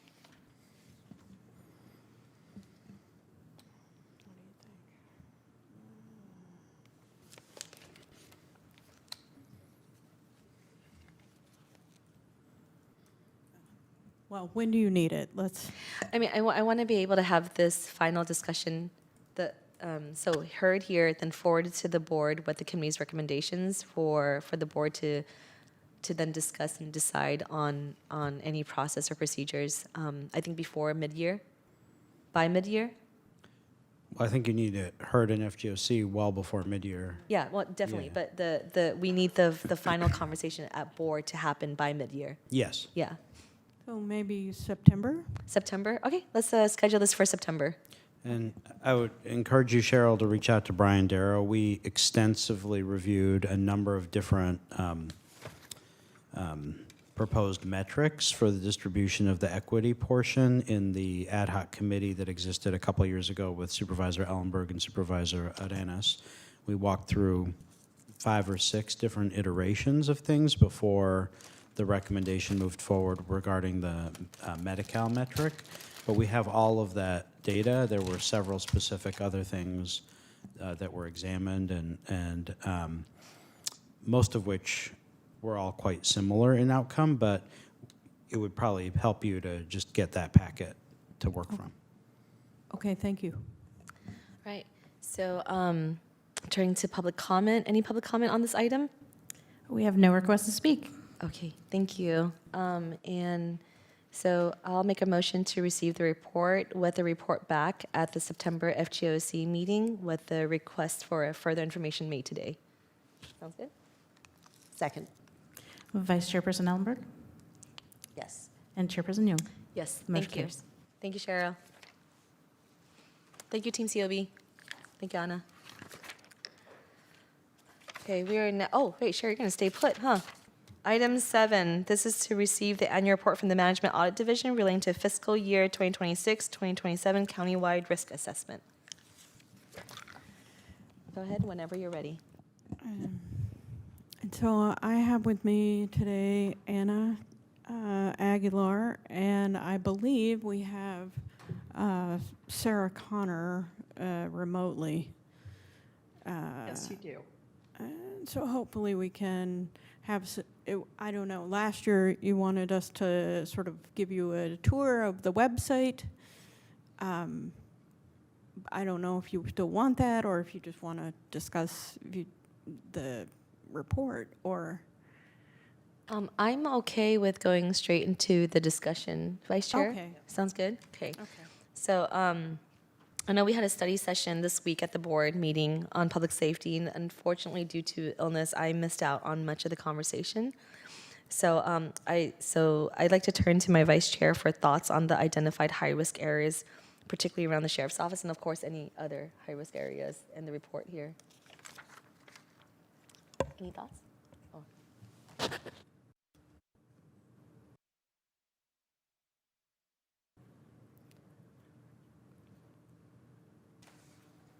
I think it makes sense. I don't have particular concerns, but based on the size of the budget and the amount of time that's lapsed since the last audit, I think it's a reasonable recommendation.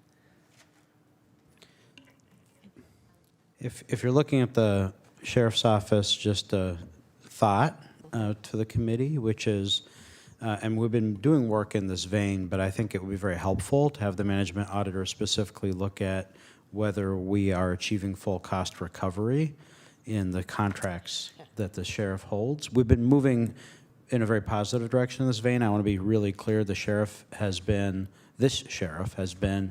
an excellent partner, but I don't know that we're there yet. And that's an area where I believe the management auditor would actually bring useful expertise in providing validation in looking at all of those contracts. So that includes the court, VTA, the contract cities, Stanford. But that would be a specific area that I would suggest the committee ask them to focus on if you're asking for them to look at the Sheriff's Office. It's an excellent suggestion.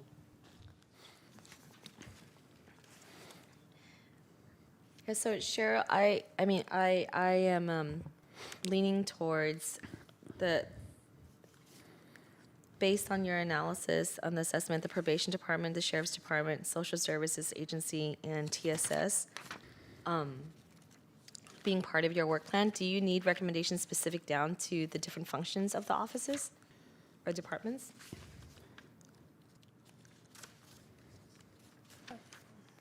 Well,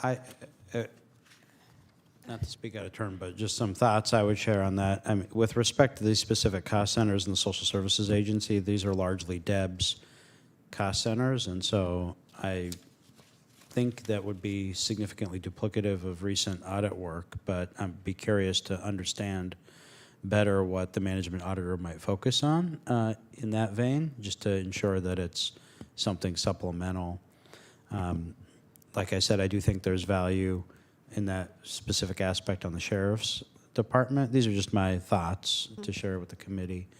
And I do think that there's some specific areas of opportunity regarding TSS. Suggestion is something that the management auditor and I have discussed previously might be, and obviously the direction on the audits is 100% the board's, right, just to be crystal clear.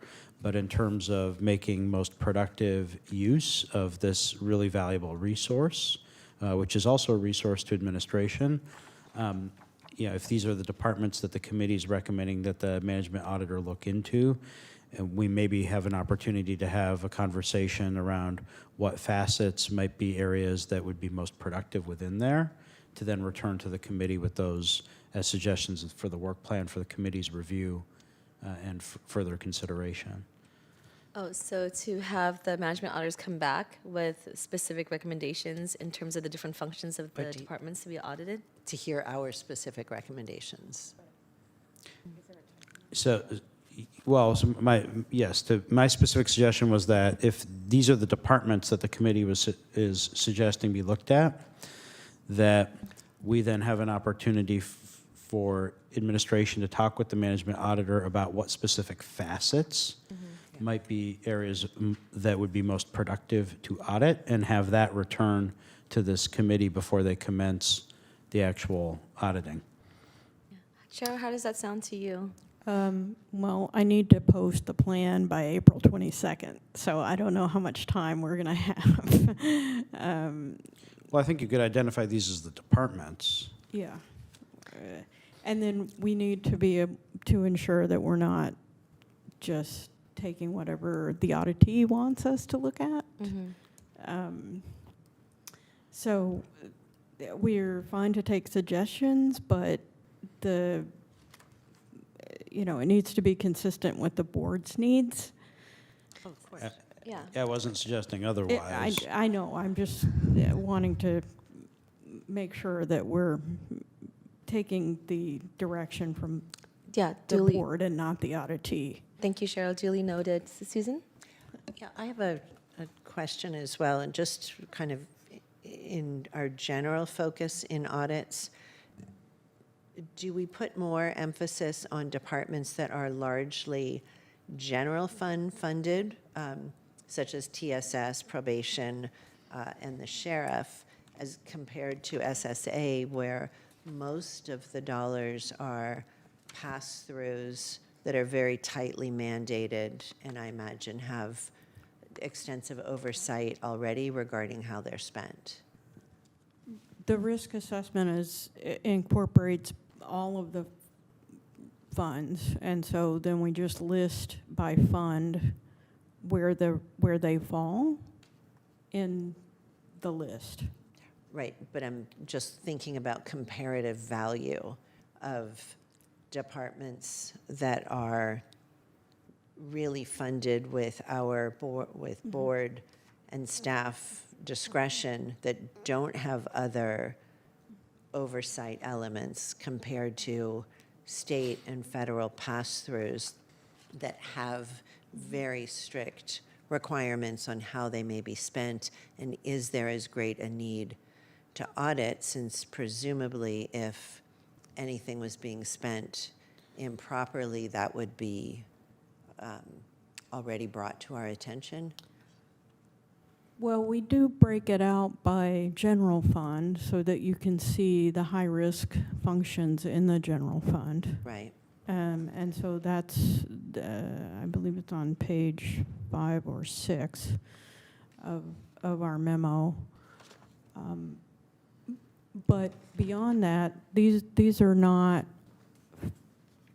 financial audits, these are performance audits. So we're looking at the effectiveness, the equity, the efficiency of these functions. Got it, and policy implementation. Policy implementation, issues that might not be picked up by, say, the feds in a financial audit.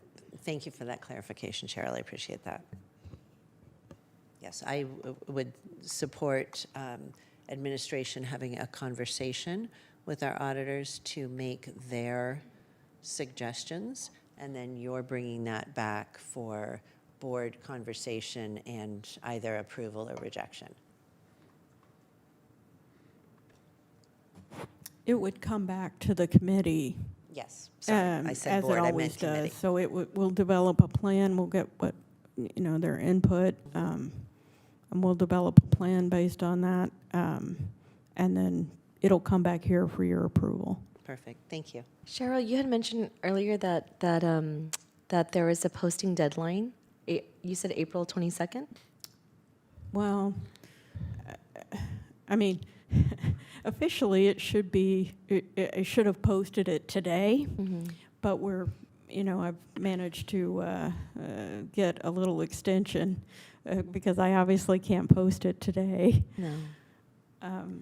I'm trying to make sure that we give the right direction today that allows you to post it by your deadline. Yeah. But also for us to have enough time, I mean, no matter how expedient, to be able to understand where these audits should be focused on. I am interested in hearing what administration's recommendations are. Of course, that wouldn't be the only determinant of what we end up deciding.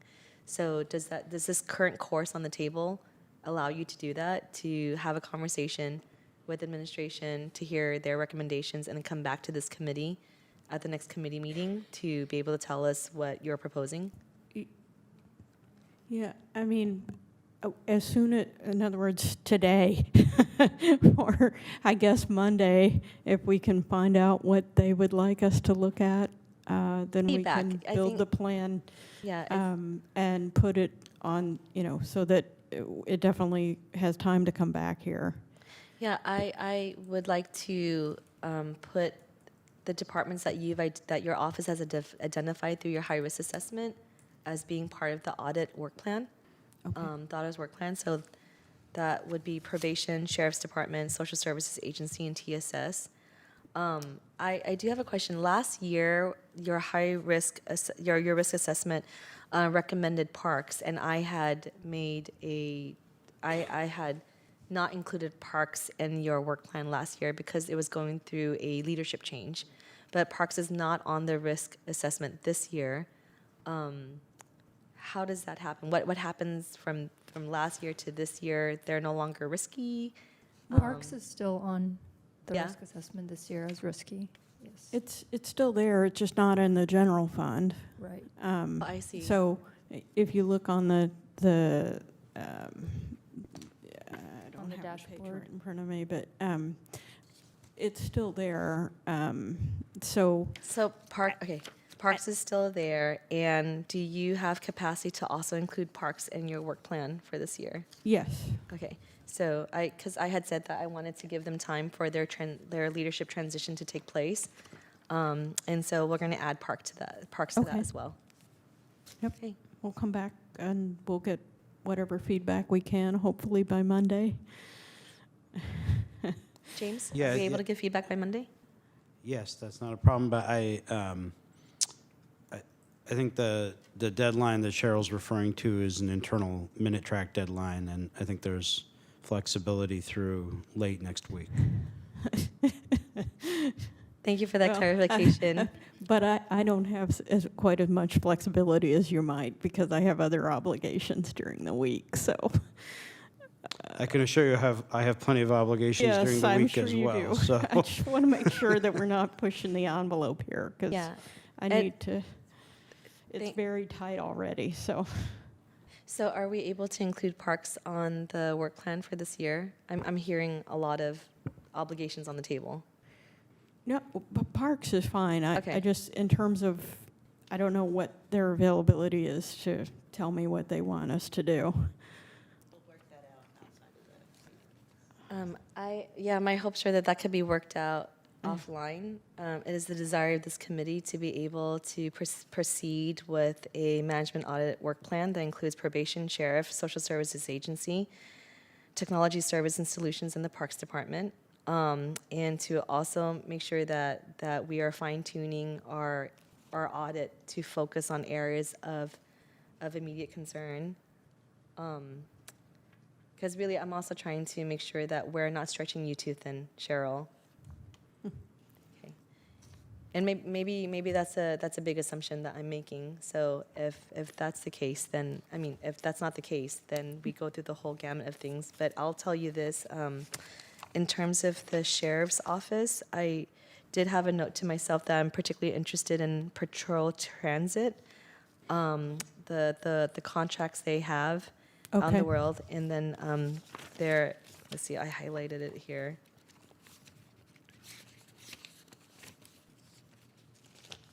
Patrol headquarters, patrol of West Valley, patrol transit. Those were the items that I highlighted to myself, the cost centers I highlighted to myself, because I made this assumption that that's related or rooted in the contracts that we have, where the service that we have with, the contracts that we have with those cities. You're nodding, so it sounds like that's consistent with my suggestion that one of the areas that they really focus on is those contracts and cost recovery. I'm also going to add in there too, like, I'm going to add in court security as a cost center of heightened concern for me. We've been hearing from the courts that just there's a lot of challenges, operational challenges in the courts right now. Okay. Okay, thank you. Oh, we have a motion? I think you made a motion. And then I added to the motion by throwing in parks in there. Okay. I'll second the motion. Thank you. And we have no requests to speak for this item. Okay, thank you.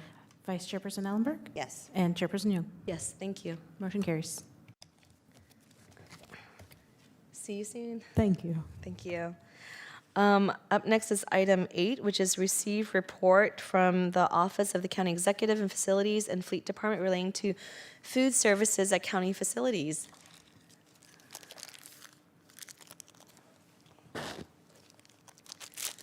Welcome. Please go ahead and proceed whenever you're ready.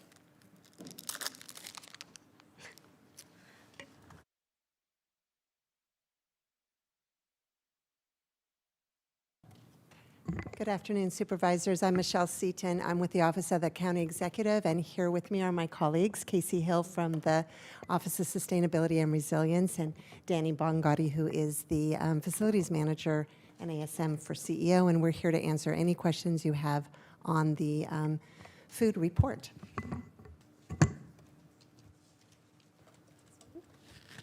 I love a good food report. Thank you all very much. My only pressing question is whether we are also looking at a farmer's market here at the Civic Center as we had before COVID.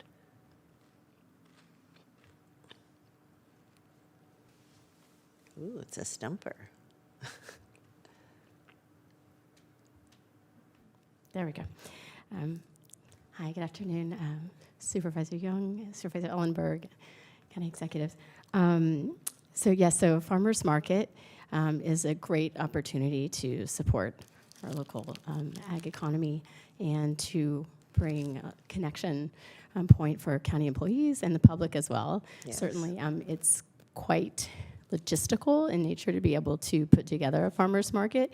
So I think it would take a little more time to examine whether a county facility like 70 West Heading is the best location for it, and to understand what the other markets are in our area on other days, because if there are other farmers markets happening in near 70 West Heading, then we'd want to make sure There aren't. And we did have one until the pandemic. So there is precedent. It was popular. I realized that we had more employees at the time, but I know there are also farmers market managers that are interested in coming here. So I would like to think we could at least offer a multi-month trial to see what the interest continues to be here. And I thank you. And I think that the farmers market managers would have a really good idea, of course, of what that particular supply and demand is for farmers looking for other outlets to sell at. So we can look into that as well. Okay, thank you. Will you just send us an off agenda with whatever you learn and whether this is a real possibility? Thank you.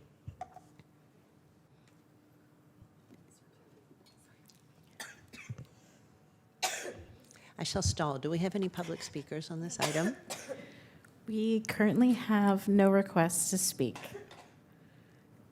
Pity. Well, thank you for all of the other pieces. Another item that's not on here but that has come up occasionally is the opportunity to use the downstairs cafeteria, again, either for multiple micro kitchens or for a reentry culinary program. I believe there's still interest there. I know we had some challenges in trying to kick that off before, but are there still thoughts about reactivating the cafeteria in an exciting way?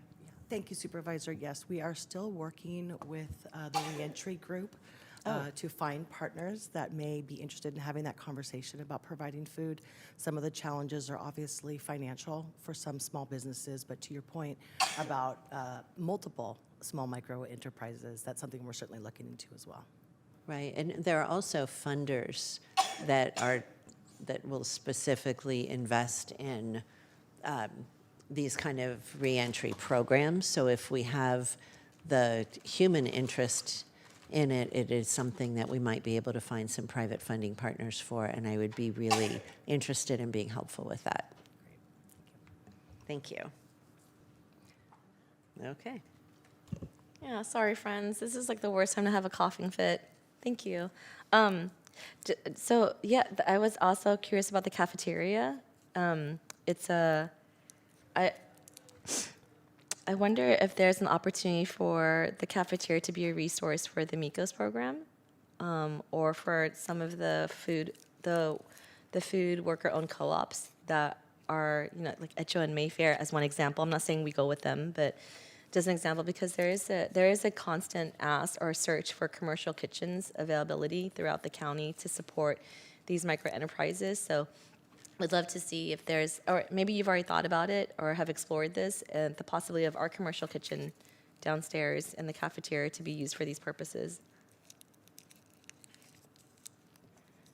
Thank you, Supervisor Young, for the question. So the MECOS program, since it's specifically a home-based food business program. I'm sorry, I shouldn't have said MECOS. I think the worker-owned co-ops or the food co-ops is really more what I was thinking of.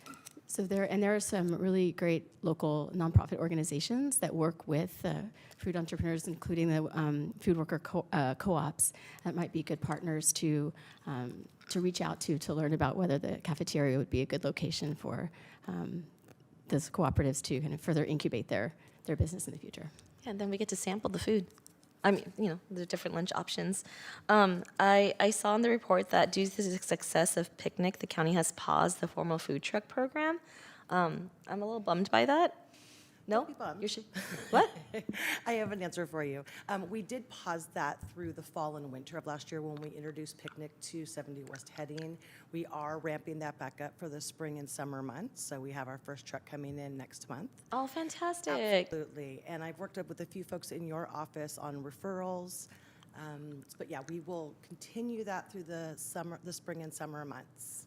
And it is available for all of our campuses. So we kind of share our resources with Tasman and Charcot and Julian. So we share those vendors throughout the campuses. Oh, thank you. Okay, so I'm not bummed. Yeah, thank you. Yeah. And then, Tuesdays during the board of supervisors meeting, that's when we have the most foot traffic coming into the county building. Tuesday would be a great, I don't know, I'm just hypothesizing that would be a great option for food trucks and farmers markets and other food dining options, retail food options extraordinaire. No, agreed. Okay. And then, did you want to lean in on something? I had one other question that I forgot to ask. Oh, yeah, go ahead. 911 dispatchers, you probably know they are on lockdown during shifts, and they can't leave. They are using a DoorDash, but wondering if we can extend Picnic there as well? Absolutely. I can get a hold of that team there and share that resource with them. Fantastic. Thank you so much. I'm loving Picnic too. So I have another question about Picnic, and you don't have to answer this today, but if you don't have an answer or for consideration, we pick up on the, which floor? Fourth floor? Fourth. Fifth? Fourth? Fourth floor. Yeah, so I find myself picking up my Picnic meal on whichever floor my calendar tells me to go to, and it's kind of it's a work in progress, that floor, right? And then I take my food, sometimes with my staff, down to the cafeteria to sit down there. Can we have food distribution? Can we have the Picnic pickup happen in the cafeteria so that more folks are able to eat on the spot and just kind of Yeah, I think that's something that we can manage with the vendor itself. We chose the fourth floor because it was accessible for everybody, but to your point, cafeteria may be more of an appropriate space to do that. Oh, yeah, cool. All right, thank you. And wait, sorry, key question here for the food trucks. Is Stinky Noodles coming back? Yes, they have been here a few times. Unfortunately, the gentleman who has that truck has been ill. Oh, no. But coming back strong, and just actually reached out yesterday about doing some catering around the county. So you'll see a lot more of the Stinky Noodle truck here. Yeah, I love that. So the owner of Stinky Noodle is one of our re-entry graduates or alumni. So I think this is a full circle moment right here. And then I'm really excited about the MECOS pop-up showcase. Coming up in May. It's exciting to see that the two participants for our first MECOS pop-up is from East San Jose. I do hope that in future showcases, because who doesn't love food? And who doesn't love the Migos program? Well, if you do, you're not cool. To just have considering the success of the program, to have more Migos vendors be part of future pop-ups and showcases. And can you please just give us a sneak preview of what we could expect from the showcase?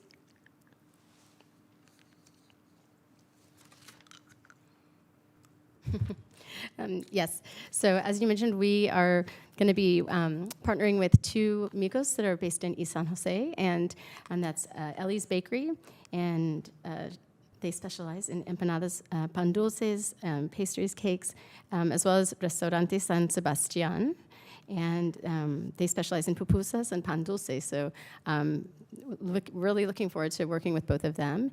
And we may also be able to bring in some other resources. We'll definitely be able to create an opportunity for county staff to speak with the Migos operators to learn a little bit more about the business and their opportunities and challenges in working in Migos. And then we'll consider for future Migos showcases bringing in additional partnerships, interdepartmental partnerships, potentially with our environmental health branch staff, our public health department team, as well as potentially our Office of Women's Policy, have all expressed interest in being partners in future Migos work. So. Yeah, it's very exciting. Thank you. I know that the county has an approved vendor list. Whenever I'm trying to host another event, staff will give me a list of these are the approved vendors. I haven't seen that list change too much over the years. Is there an opportunity for us to add our Migos participants to the approved vendor list? So we're actively working on that and talking to our procurement colleagues to learn how we might be able to do that, as well as, of course, Michelle, Danny, and I together looking into that possibility. Oh, that'd be awesome. So in the report, the off-agenda report back, can I also add that as an item to report back on? I think that will also just add more to the benefits of the Migos program, right? And ideally, if we have approved a micro enterprise kitchen home operation, then we would automatically add them to the approved vendor list. Yeah? Yes, that's an option. Yes. Okay, great. Would love to hear more about what comes out of that in the off-agenda report. I would say, yes, with the request of the off-agenda, I think, do you move to receive report with the off-agenda request? If I move to receive the report with an off-agenda request regarding a farmer's market at 70 West High. And then also analysis of the Migos program participants of the Migos program being automatically added to a preferred vendor list for county departments. Perfect. Cool. And I don't think we have to add a direction for moving picnic distribution to the cafeteria. That's going to be great. I'll see you in the cafeteria. Yeah. Huh? Yeah, it's You good? I just worry as an active picnic participant that more people might have theft issues where they walk away with the people's picnic order, because right now it's not like easily accessible to the public. Oh. And I feel like we do have a fair amount of public people in the cafeteria, and we're really going on an honor system. And, again, just given the amount of deliveries that are happening on a day-to-day basis, that would be my concern about moving it to such a publicly accessible place for our employees. Oh, because no one stands there. You just kind of look for your bag and you pick it up, right? Correct. Yeah. She's clearly not a picnic regular yet. I love that picnic. No, I meant my colleague. But I agree. I think keeping it, if anything, it would be, if it was safe and appropriate and all allowed and legal to have tables on the fourth floor where people could eat there. But better to take the food up or down and keep it on the fourth floor. Yeah, Danny, I will leave that to you and Michelle, I'll leave that to you and Danny to figure out what would be the operational logistics for something like this. Fourth floor or cafeteria, I like the idea of us being able to eat where we pick up our food. And I actually like the idea of more people using the cafeteria, getting ready for our new cafeteria vendors in the future, which I know are on the way. I'm holding out hope on that one. Okay. Yeah, we'll look at this and also just take a look at the risks and the pros and cons.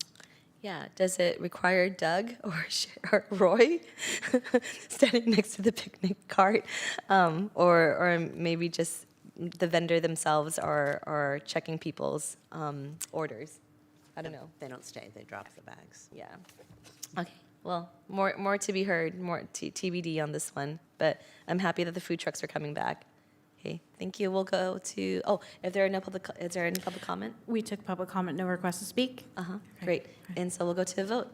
Vice Chairperson Ellenberg? Yes. And Chairperson Young? Yes. Motion carries. Thank you. All that food, and I'm reaching for my meal bar. Sad. Okay, item 9, and that's to receive semi-annual report from the Department of Aging and Adult Services, Social Services Agency relating to the in-home supportive services call center and overdue reassessments.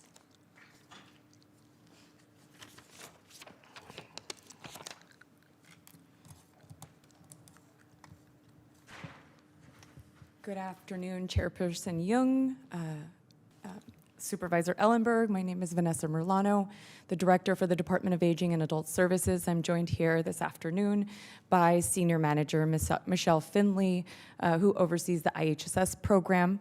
We haven't prepared a formal presentation for you, but before we move on to any questions that the board might have for us, I do want to just provide a bit of an update along the full vein of transparency here. Our call wait times have been increasing over the course of the last couple of months. We ran call wait time data for the month of March, and unfortunately that call wait time data is also at around 11 minutes. And I think that it is important to call out that the team has been working voraciously to address some of the state changes that have been resulting in some fiscal penalties related to some of our CIFCO reassessments. So if you look at the data, the team has been working incredibly hard to get us up to state compliance. We're at over 99% for CIFCO reassessments and over 88% for non-CIFCO reassessments. The 88% is 8% above the state standard for compliance. And as we look across the program to address the continuum of services, because we know that we can't have excellence in one area and lean on that and know that that's going to result in great excellence upstream.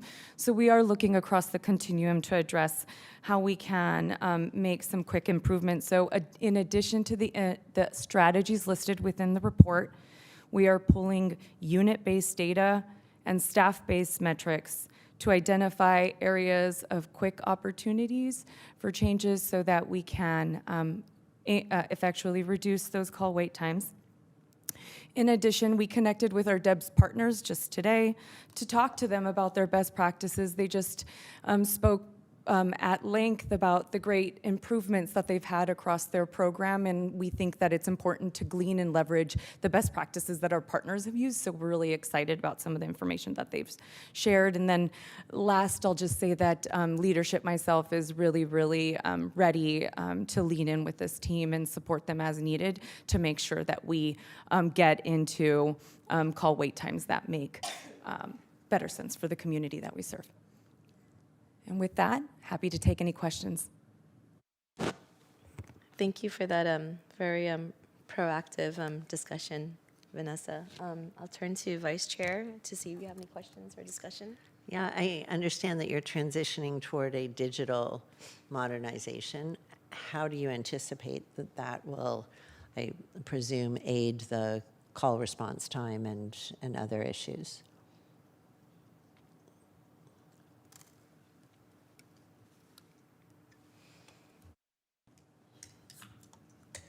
Hello, Michelle Finley, Social Services Program Manager 3.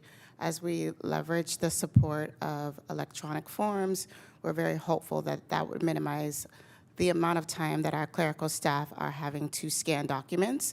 We anticipate it will be a significant burden that will be lifted from their day-to-day operational duties and will allow them to have additional opportunity and time to take calls.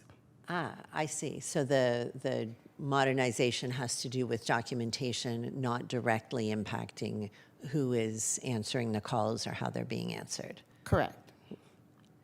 Is your department talking or thinking at all about AI tools for answering, or are we very committed to keeping humans taking these calls and having that subjectivity? And I didn't want to ask that in a loaded way because I think they're good arguments both ways. Just wondering what you're all thinking. I think the county, it will probably lead the way in terms of AI use as it relates to general countywide policies. But I can say that at the state level, there are some IHSS programs who have done some analysis on the benefits of the use of Magic Notes as an AI tool specifically for IHSS. So we'll continue to look at those trends and continue to engage at the state level to see what's shifting and what we can leverage and what we can bring back to this or to our organization for consideration. That's really interesting. Great. Thank you, Vanessa. I'm happy to move approval of the report. Yeah, and I'm happy to second approval of receiving the report. Vanessa, I really would like to hear your thoughts on just what you think may be attributing to the regression in these key metrics in terms of abandoned calls and call wait times. And I think the big what that I'm trying to get to, I'd really be interested in your assessment of whether this is an isolated few bad months because of what's happening in the world beyond our control, or is this part of a trend that we're seeing? Yeah, thank you for that, Chairperson Jung. I think that when we did some quick analysis on the data for the month of February, we did find that a significant percentage of those calls were related to the public authority services.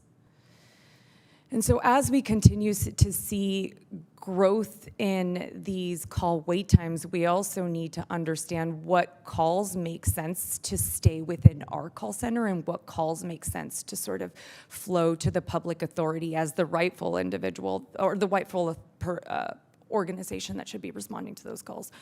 So that's one thing, because we did see such a big percentage, almost 40%, of the calls somewhat reflecting back to a public authority service. So that's the first thing. And then anecdotally, we do think that there are some increased trends because of the April 15th tax deadline. We do get some increased calls during that window of time. And lastly, I will say that we are tracking concerns around immigration status as we do, we have seen, again, anecdotally, that has shown an upward trend. Were there any anomalies or just unexpected developments in staffing levels during this time? I'm trying to understand if it was an increase in call volume, or was it both an increase in call volume and challenges in staffing levels, combination of the both, or one or the other? Absolutely, both are to be true. We did see a decrease in staff and some vacant positions. Among that, we also had some new expectations in terms of task management. So staff were not only taking calls, but then they had tasks that needed to be documented within the system, which became something that's been relatively new and something that they have had to get accustomed to doing for various calls. So we have seen both matters to be true. Thank you. A concern here is that with the missed calls, whether that will result for the caller in an outcome, an unwanted outcome to our IHSS clients. Do abandoned calls go to voicemail? Do we have record? We know we have record of a call being abandoned. Are we able to then backtrack or call back that person? Do we have that capability? We do not have that capacity to do a callback, and we do not have a voicemail where messages can be sent, but we do have an optional callback. So if callers are on the line and they are electing to receive a callback rather than wait, that is an option that is available to them. And we also are very much looking forward to, and although very minimal, we are seeing a decrease, minor, in the call wait times between just February and March. We went from 13 minutes to 11, and very much anticipating that will continue to go down as we have been able to hire 2 new staff. We also have 3 interns who are on board, and overall our management team is committed to pulling weekly data to determine where we are on a weekly basis and where we need to implement additional strategies to ensure our community is served timely.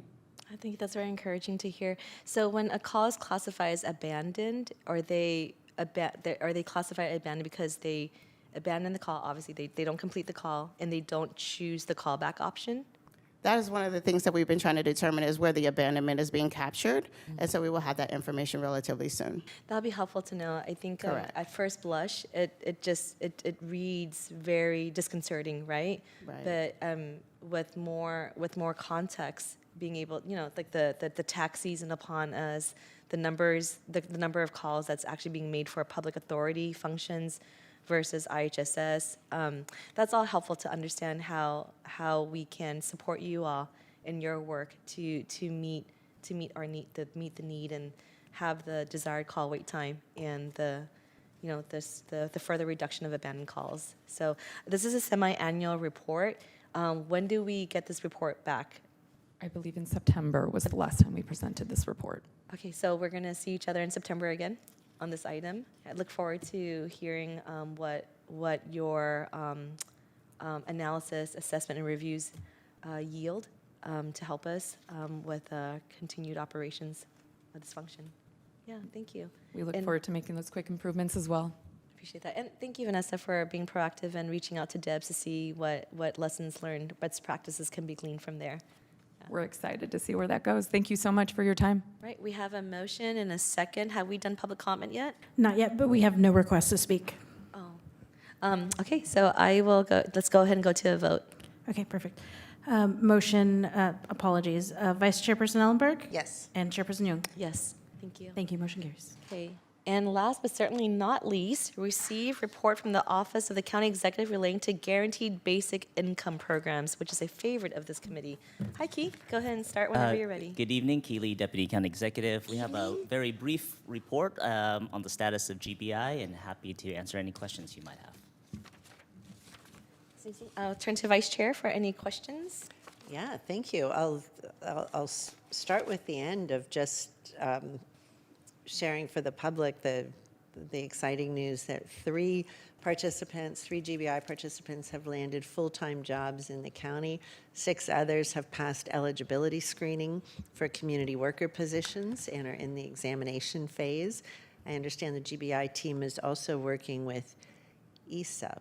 I forget what that stands for. That's the Employment Support Unclassified Program. That is a pathway to allow individuals participating in our various safety net programs to have a direct path into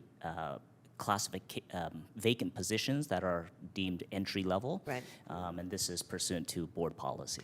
I think it's really exciting, and there's some work being done with ROV to connect participants with election aid opportunities. So this is, to me, just some of the evidence of the impact of these programs, as well as the individual gains that participants are making. I do see that we are moving staff from the GBI team from the executive's office to the Office of Supportive Housing, which I think is an exciting alignment opportunity. And I haven't had a chance to talk to KJ, but I imagine that this is well aligned with her thoughts and priorities as well. Do you see any other substantive changes in the way we are implementing the existing programs right now? And a particular concern or thought that I had is noting that specifically with regard to the transitional age youth second cohort, we've lost a number of the, almost half of the allies, that's the control group. This is a group, I think, in every pilot that really needs that additional attention, since they're not getting the full value of actually being a participant. I just want to make sure that remains top of mind with the work as it moves, that individual connection throughout the program with both participants and control group is really important. Thank you for the questions and comments, Supervisor. In regards to the transition from the County Exec's Office to the Office of Supportive Housing, that's something that we've been working closely with the Office of Supportive Housing on. The positions that are directly supporting the GBI program will move forward. From there, there's no sort of impact to funding. All the funding is set aside, so the program will be implemented without disruption, and we're taking every step to make sure that our transfer to the Office of Supportive Housing is clean, and we've done all of our due diligence. Regarding the sort of the drop-off on the allies, I think that is a thank you for flagging that. We've talked to our evaluators, and while the allies have sort of dropped off during this period, we're well ahead of the final survey. We'll be reaching out to them again, even those who have dropped off. We have incentives built into the program that may allow them to re-engage and take the final survey, which will, one, help us better determine the efficacy of the program, but two, also provide them some additional support and an opportunity to engage with us to see if there are any additional needs that they have. Great, thank you so much. I know I mention this every time we talk about it, but to me, to evaluate the programs with good fidelity is as important as actually distributing the income, because I believe that those evaluations are what give us the receipts and the foundations to move from one-off pilot programs at some point when there is a funding source to be identified to really an ongoing safety net program, whether it's possible at the county, state, or federal level. I really, you know that I know you share that belief that this really should be the next iteration of how we provide safety net services, and I just want to make sure we do our part to contribute to the data that's being collected around that. Absolutely, and I forgot to mention that while the day-to-day management operation of the GBI programs will move to OSHI in the County Exec's Office until James gives me another assignment, we'll continue to oversee the county-wide and community-wide effort to advance the policy objectives and goals of GBI. Say more about what you mean by that. Do you mean the existing pilots that we're running now, or something broader? Well, as part of your referral, there are efforts to explore opportunities to continue and expand GBI programs using safety net resources, other funding sources, work with the state and other communities to try to continue to expand and sustain GBI programs statewide. Fantastic. And I will continue to look for opportunities, and certainly where there are places that I can be helpful in amplifying or building support for the work, please call on me. Will do. Thank you so much. I'm happy to move receipt of the report. Yeah, happy to second that. Do we have any public comment on this item? We do not. Okay. Keith, thank you for your good work on this. I wholeheartedly support the expansion and continuity of this program to move from a specialized program to something that could be really part of an ongoing piece of the safety net. I just haven't seen a GBI program not yield good results. And so thank you for stewarding this. I was really encouraged by learning about the ESUP program, Employment Support Unclassified Program. Did I get that right? Yeah. Us and our acronyms, and the work that the GBI team is doing to create stronger pathways to county employment.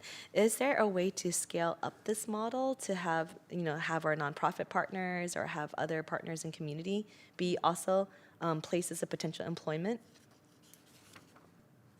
So yes, the ESUP is specific to, of course, county positions, but we frequently interact and engage with our colleagues at the Social Services Agency to use the subsidized employment program that is available, Intern and Earn. So we have a lot of opportunities to use the resources that we have in our safety net programs. I look forward to learning more about what those possibilities can be as we continue to grow these efforts. And I'm really happy to see that in the report that's funding for our programs right now are secured through 2030. Is that correct? Right, through the end of the pilot periods, yes. The end of the pilot period. Okay, so year 2030, I think, you know, as we continue to survive on a day-by-day basis, 2030, I'm hoping, you know, we're going to still have a county by then. Okay, sorry, that was unnecessary. But thank you, Key. I will go to a vote on. Vice Chairperson Ellenberg Yes. and Chairperson Young.